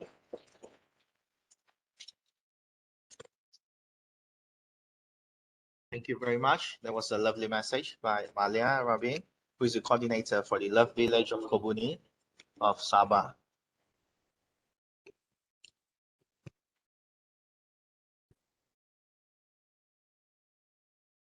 From Ms. Dawson, that we have a feedback here that was written by Elizabeth. Business sector or private partners are what we lack here in our municipality. We have weavers out of thread and bamboos, but lacks of market. Your company is what we need. We hope we can find one. All right, Elizabeth Franikan, if I may ask, from which country are you from? So probably would like to give some feedback. Yeah. Well, we still have time though. Philippines, yes. So this is Elizabeth, right? Elizabeth. Okay. Elizabeth, that's great to hear. We honestly, as far as the thread, are opposite. Although we do have bamboo. Probably you're meaning something similar to in Sabah, that is the baskets and such. I think one of the things that I've noticed is I really believe that it would be helpful to have more handicraft centers, even that are government supported, that would be in the larger cities.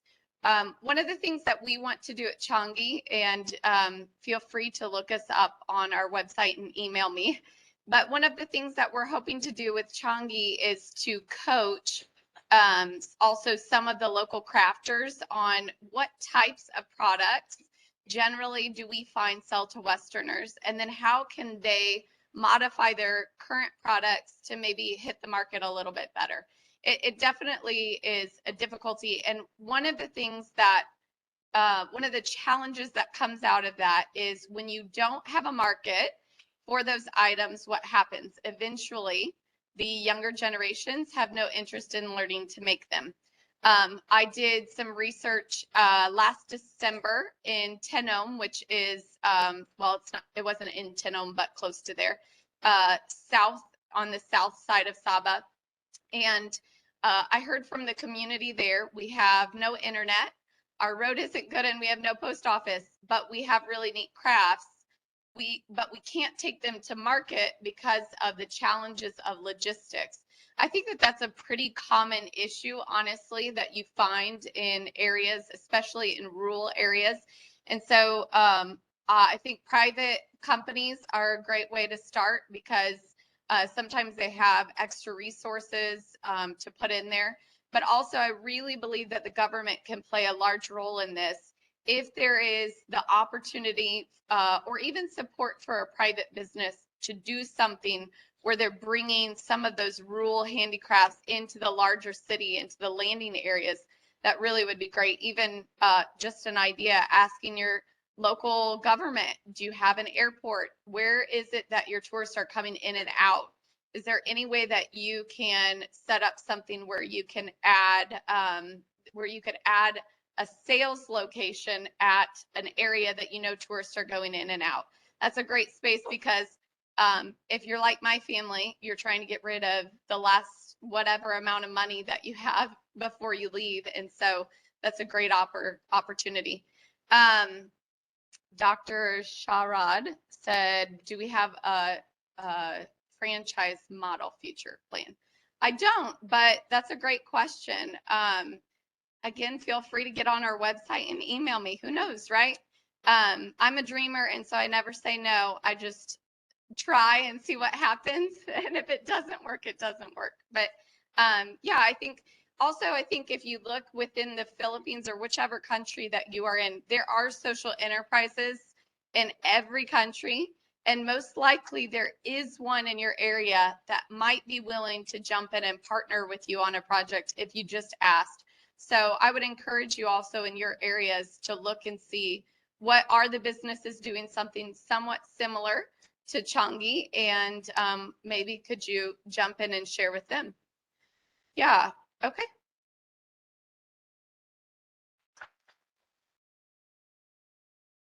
That was a good feedback by Ms. Dawson. Okay, we'll continue the Q&A sessions. Dr. Jenny, we'll come back to you, and Elizabeth, we'll come back to that particular questions later on. We will proceed with the next presenter, from academics to local authority, then followed by the social entrepreneurs and coordinators of the community as well. Now let's proceed. Practitioner from the industry who had a vast experience for more than 30 years, I believe so. Yeah. Mr. Valentine G. Willard is a native of Sino Kadazan from Tuaran.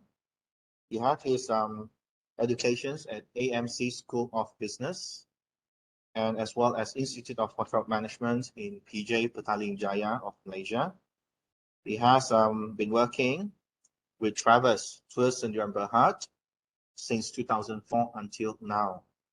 Prior joining Travis Tours Sdn Bahar, or Private Limited, he had the working experience with Pan Pacific, Glen Mary Golf and Resort Subang, Meringis Beach and Resort, Pan Pacific Sutra Kota Kinabalu, Pan Pacific Kuala Lumpur International Airport, Kuala Lumpur, and Wildlife Expeditions Private Limited. So without further ado, let us invite Mr. Valentine Willard for the presentations.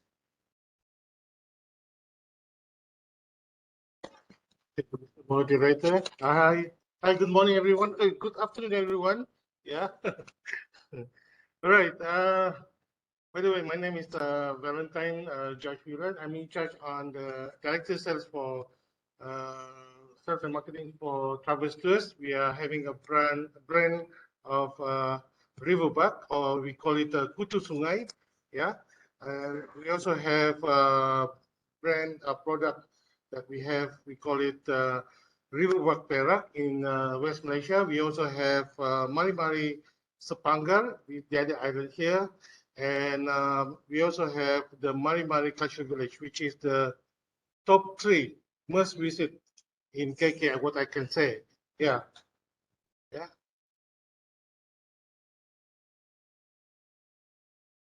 Okay. Proceed.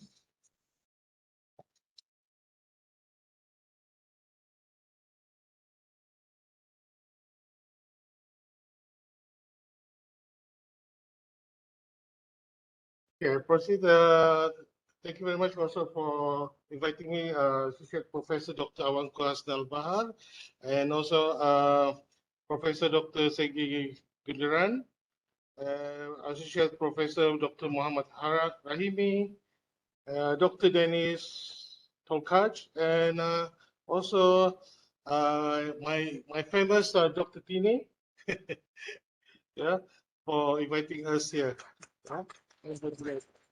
All right. Good afternoon to everyone again. All right. For us, we have our strategy that I know to survive during pandemic is very, very difficult.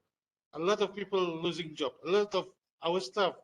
We have almost like 150 staff in our Mari Culture Village.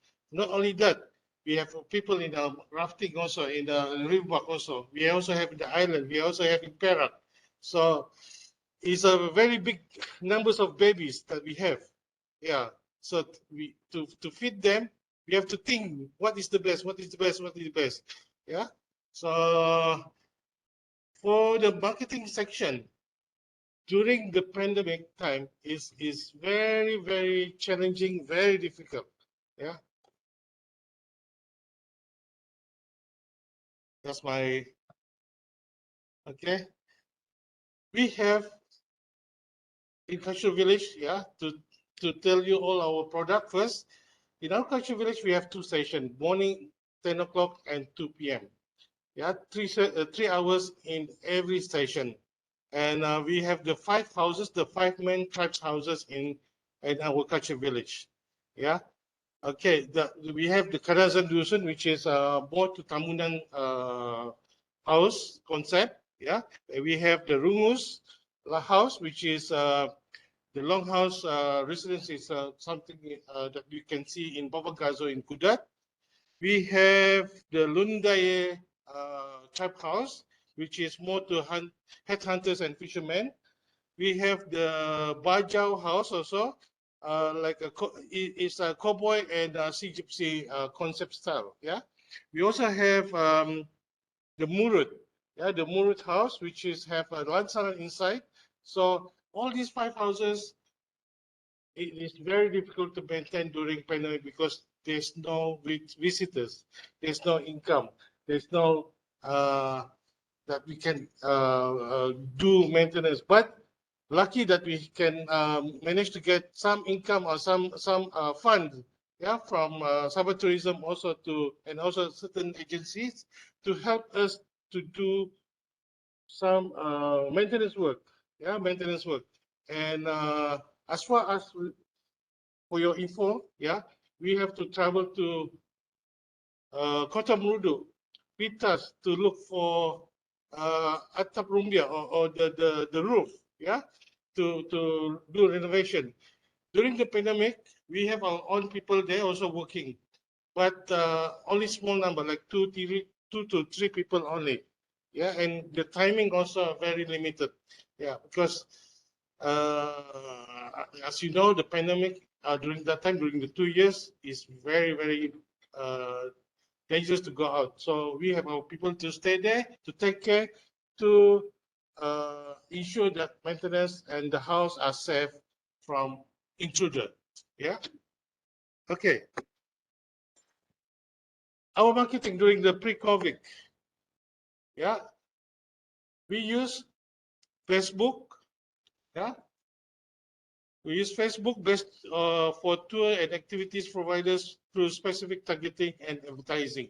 Yeah, Instagram also, visual platform which is perfect for market, perfect to market a destination.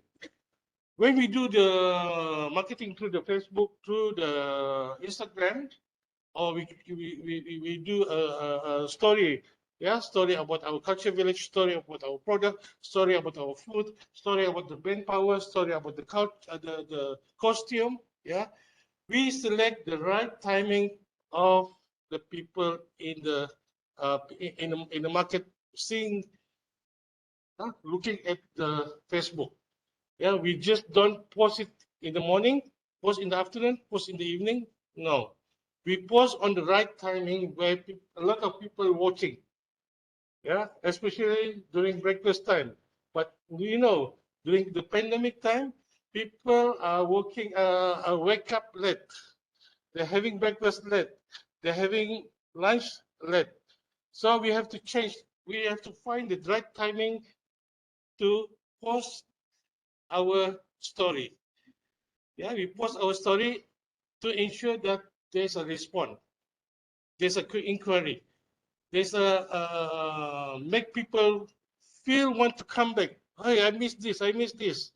Yeah, so that is the one that we want to we do during the pandemic, and we change the story from time to time. Yeah, so that people don't get bored. They feel want to come. They feel that okay, more exciting. So we have some of our staff do a TikTok also, where they wear our traditional costume at home, and they do TikTok, and that is the most effective influencer influence to the local market, to the tourists. Yeah, from the past 2-3 years, 2.5 years. Yeah, and it helps us. It really helped us. I get the report, I get the response from my IT side, or person who in charge looking after our web and our social media, and it really works that what we did or what we planned during the pandemic, yeah, there's effect. is people respond that they come back, they want to come back, they want to see, they want to feel, because they really want to see the culture. Yeah, they are inside the house for the past 2 years.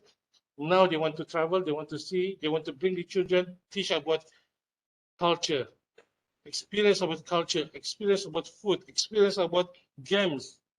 We show them today inside our culture village. Yeah, and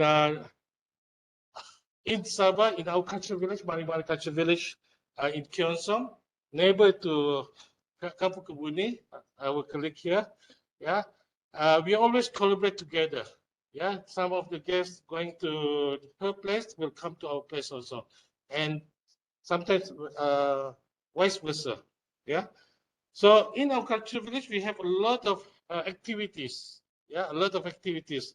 The traditional dance, the lansaran, kelulut or the honeybee. Yeah, and we have food tasting also. Some people thought, some people when they arrive there, because they do heard about food tasting. Yeah, especially during the pre-pandemic time, we show them a lot of food. Then when they come there, where's the pancaran? Where's the honeybee? Where's the montoko? Yeah, happy hour time. Happy hour time. Where's the pandan juice also? Pandan juice we do serve at the Rumah Bajau. We show them how it is made. We show them the kui jala, how it is made, the process. Yeah. So this is the pandemic time that we show them, and it makes people come to see and try, to feel, to experience. Yeah. Okay. The Kui Jala one, Lansaran one, how to make fire. Yeah. In the picture is a male, but in reality, yeah, in Rungo's time, is female. Yeah. So something different. So we do how to make fire in our YouTube, also in our social media. A lady make fire. Yeah. So that the lady can prepare the food, the dinner, the meals during nighttime, during lunchtime. The male will go hunting to the field, to the farm, yeah, and come back, have meals together with the wife and the family. Okay. When we open our cultural village somewhere in January 18 January this year. In fact, before 18 January, we have one big group from Kementerian Pembangunan Luar Bandar. Yeah, they cannot wait us until 18. They're willing to come and visit us early 1 week and that. Yeah, because of the movie that we show in social media. Okay, we have a promotion during that time, and it's a big response. Yeah, and thank God also a lot of people come with the children, because we give a promotion that every couple or every parents that bring their 3 children, the 3 children will be free. So it will be we give back to the local and to the people, and also we have we give back to the frontliner also, who didn't manage to bring their family out, yeah, to relieve stress for the children, yeah. So this is a chance that we give them, and we extend another 3 more months. Yeah, our strategy is to have the family bonding with them, so that they can be happy, they enjoy, and tell the other people that they come to our place, bring their children, is free for the children, 3 children, which is below 11 years old and below. Yeah, and we got a good response. Until the end of June, a lot of people asking more. When do you have extra promo? Yeah, do you have extra promo? We said, oh, very sorry, we need to start with the new rate already. Yeah. But again, from time to time, we do give promotion. Yeah, we give promotion for locals, for family, yeah, for students, yeah, because they are the one that helping us build and pay our salary. Yeah. Okay. All right. And also that's why Mari Mari Culture Village brand is everywhere now. Everywhere now, people know the brand, and also what we want is to ensure that our place there is very comfortable and people trust our product. Yeah. I think that's all for today. Thank you very much. If you have any question, do let me know. Yeah. Thank you. Thank you very much, Mr. Willard.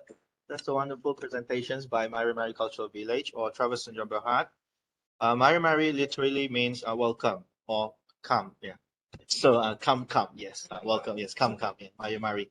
So once again, during these endemic seasons, for ERA, Universiti Malaysia Sabah always welcome the online participants come to visit us and let us, visit as well the Mari Mari Cultural Village and Kobuni Homestay. All right, so the Q&A session has been open. Feel free to drop your questions on the chat box here. There is a feedback from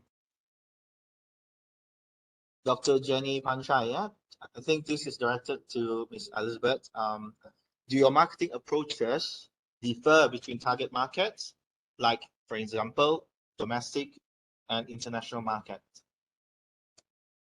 So let us invite Ms. Dawson for the feedback. Yes, thank you so much for your question.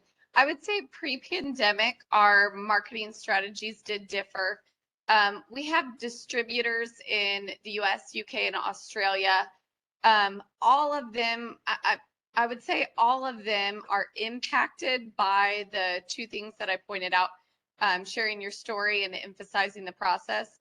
But we found that pre-pandemic, that made more of an emphasis overseas and less of an emphasis with domestic clients. Now, I will say, when we first started, we did not expect to sell really to Sabahans at all, because we thought that our products would be boring because they had seen these motifs.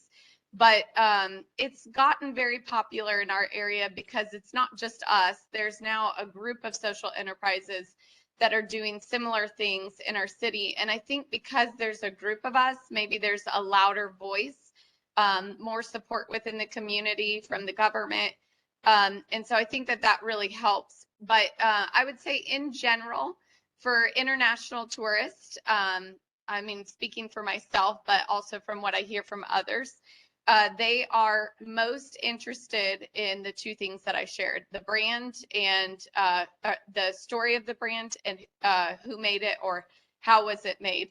And so our marketing to international clients is mainly at store locations, and it's mainly within resorts. So this might be something for you to think about.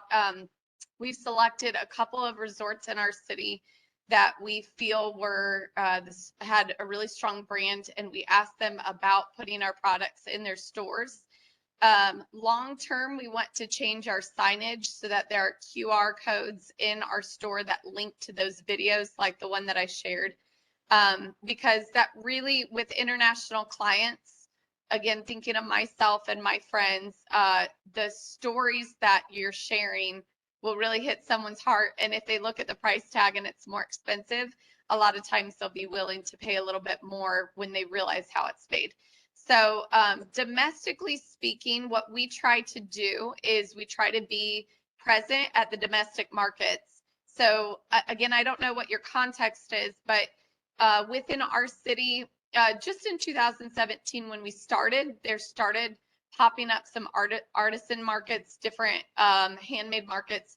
Most products are not cultural specific, but they're local, leather maker who wants to make wallets and wants to start a business. So that's been really vital to us. And what we try to do marketing wise there is for our local clients, our domestic clients, we give special rates and discounts at those markets because the buying power locally is a little bit different than the buying power for international guests. And then the other side of that I would say is at those domestic markets, we've met a lot of people who have become long-term clients who have purchased wholesale items. One of the things that I would recommend you start with is, are tourists coming in for any kind of conventions? Are they coming in for any kind of meetings at hotels? See if the hotel will let you set up a booth there and test what sells to those people coming in. And then long term, can you ask that hotel to partner with you and you make the door gifts for VIPs coming in? Or you make some kind of something that's given out, or just have a booth. But I think for the international client, that's a really great way to connect with them. Yeah, and I noticed the other comment. Yeah, definitely, that's definitely true. We're noticing. I've heard multiple times from friends that I've worked with that the stories of the motifs are dying with the older people who know the stories because the younger generations aren't interested. So this is one of our, this is a heart thing for us, that we want to be able to encourage the various indigenous crafts and hopefully long-term be a place where they can sell those so that their youth do have an interest and see a way of making an income or making a side income on their traditional crafts. It's not an easy thing, but I think it's a really noble thing to jump in and try to do something. So yeah. All right, so there's a question from Professor Denis Tolkach, which is social media marketing enough to actually make sales? I will let Ms. Dawson to respond first, and followed up by Mr. Willard.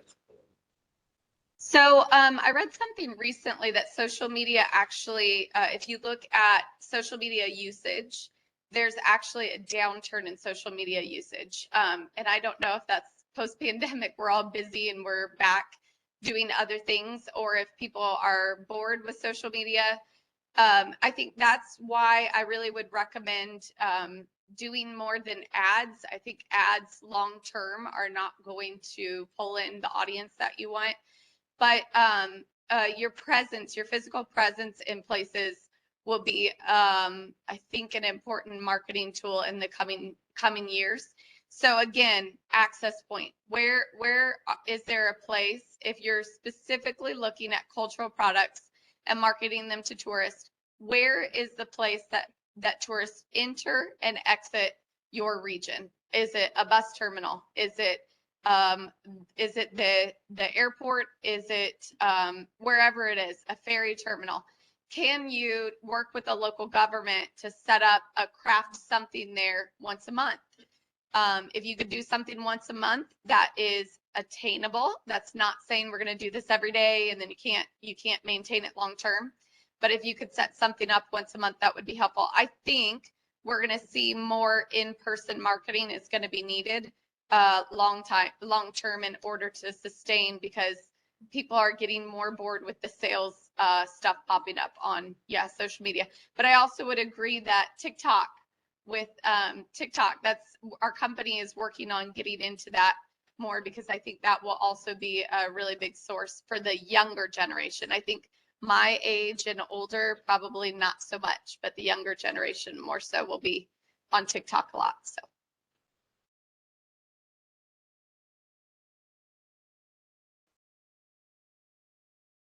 Hi, I'm again, Valentine. Okay, on our side, social media nowadays are very important. Yeah, especially the most powerful I can say is TikTok. Yeah, at this current time, in the social media, Facebook, Instagram is on the second and third. Yeah, TikTok is a lot because it's more effective, young generation. Yeah, and they can influence the parents to bring them to see what we have. Yeah, If we use the old system, it do there's some effectiveness also, but again, the percentage of the influence people is more to the social media right now. Yeah. So like previously, the old traditional one is using email, catalog. Yeah. But nowadays is people look more real time TikTok, real time real movie, yeah. And also sometimes we do have what you call it, real tour movie that the people buy like 30 ringgit to see what we bring into them inside the cultural village. Yeah, it's like what they call it. I forget the name. Japan and Korea are leading that right now. Yeah, they sell our culture village by using what to call it, live video, and then by selling like 50 ringgit, 100 ringgit, like that, just to see the tour only. Live video on Mari Culture Village. Yeah, something like that. Yeah, which is Borneo Eco did that during the pandemic. Yeah, and he's surprised that the elephant is waiting for them. All right, so it's a lot of interested parties, which is the guests that came there before. Yeah, they come back and to see. Yeah, they want to book back again the tour to Kinabatangan and stay at Borneo Eco lodge there. Yeah, and that's why social media now are very, very important for all types of brand venue or destination for marketing. Yeah, the only thing is check the timing. When is the peak season? When is the peak time for the user to see? Yeah, don't just post, but look at the right timing for post. If not, they call it bagas. All right, thank you. Thank you once again. Now we still have 1 minute to go. There was a feedback by Ms. Elizabeth. Mentioned that the local industry is sorry, it's not that. This is related to the comment here that was made related to the local authority. Let us have Ms. Fauziahton Ag Samad to give a response on the linkages between the local authority and the selections of the local participants. Okay, thank you very much for the question. Okay, for the framework that was just shared in my talks, it's a framework for the sustainable of the CBETs, community-based tourism, community-based ecotourism. One of the framework is integrated with the SDG, Sustainable Development Goal, and then one of the goal is number 5, gender equality. So regarded with this framework, so our approach is to include all the gender equality in our program. That is included not only for the youth, but for the women and then for the disadvantaged group as well.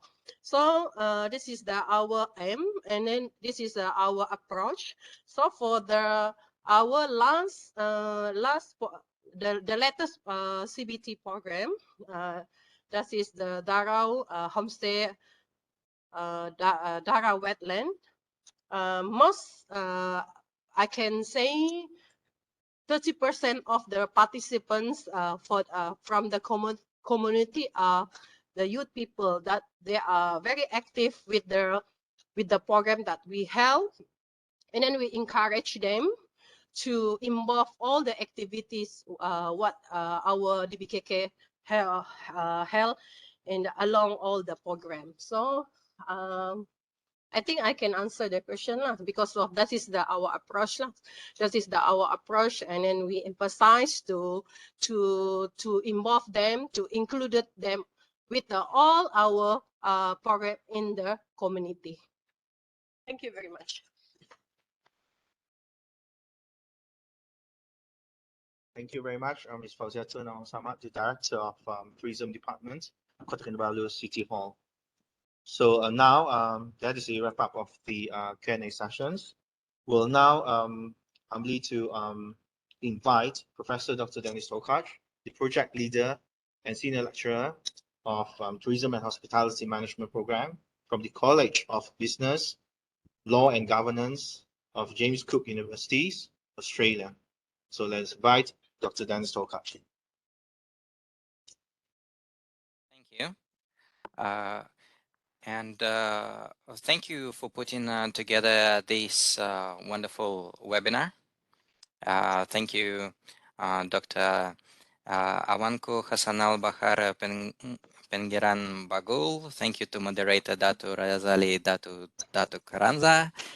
Thank you to Dr. Arif Kamisan Pusiran as well. These partners have been with us through all our journey from starting the concept of this workshop, and we are very grateful for this partnership with the Universiti Malaysia Sabah. I also would like to thank my colleague, Professor Siggi Gudergan, and Associate Professor Dr. Mohammed Rahimie Abdul Karim for their opening speeches, and of course all the speakers in this workshop that made it so interesting and full of content and different perspectives on this important topic of how do we develop and market cultural tourism. It is challenging time after the COVID-19 pandemic, and it was great to hear about the different initiatives that are happening in Kota Kinabalu and broader in Sabah.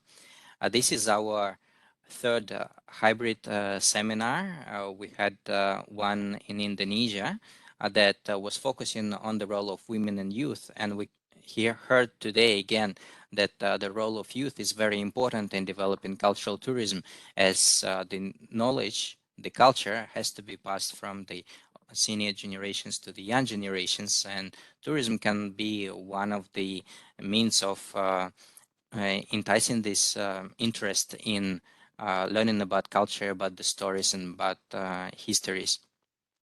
There has been also some of the similar themes to the workshop we had in Cairns in Australia last month, where we also talked about the importance of stories.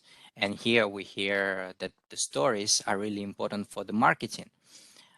The workshop in Cairns was focusing on regenerative tourism products and benefiting the community and the nature through tourism. And here we again heard today the importance of preserving the culture, but also ensuring that our tourism products are environmentally sustainable, right? And so I'm really glad to find these common themes across different places that are involved in the workshops. And also we really hope to continue this collaboration in the future and to strengthen the cultural tourism experiences between our different countries and work together in our region.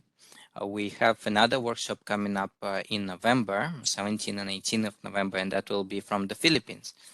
And it will focus on the economic diversification, because we can't just focus only on tourism to develop sustainable economies and communities. We need also to think about other products. And so it was also great to hear today about cultural products through fashion and the fair fashion concepts, because it's also one of the opportunities. How do you link some physical, tangible products with the broader culture and with tourism? Tourists are a market through which you can sell tangible products, right? And the handbags, the clothes, the food, the agricultural products. If you can't get product to the market, invite the market to come to your village and share your culture and your products in your place, in your community. And so I think this is the fourth workshop we have had in a series of 6 seminars, and it has been a great opportunity so far to share different challenges, different opportunities between the countries, and to notice that there are a lot of commonalities, a lot of similar worries, but also similar opportunities to overcome the current challenges. And so again, I would like to thank all the organizers of this workshop and our partners and our sponsors, the Australian Department of Foreign Affairs and Trade, the Australian-ASEAN Council that helped with funding these events. And also, I would like to thank all the participants who continuously support us through this program and contribute to this being a lively discussion of cultural tourism opportunities. Okay, so thank you and enjoy the afternoon, and I'll see you in November in the Philippines. Thank you, Dr. Denis Tolkach, for the conclusive closing remarks. Kindly, please stay up on the screen. We'll take a group photo with the fellow presenters. So let us invite Dr. Awangku Hassanal Bahar, Mr. Willard, just to take up a group photo here. All right. Okay. But probably just a share screen. No, okay. All right. You have to comment them. Yeah, okay. All right.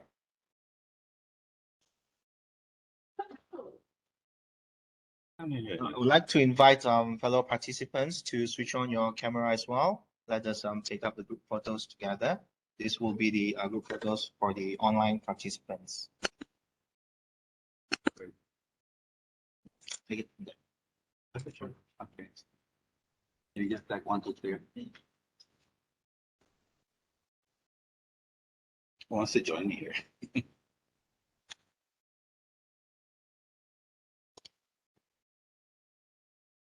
Okay. No. On the count of 3, 2, 1. One smile. One more time. This is my voice. All right. All right. 3, 2, 1.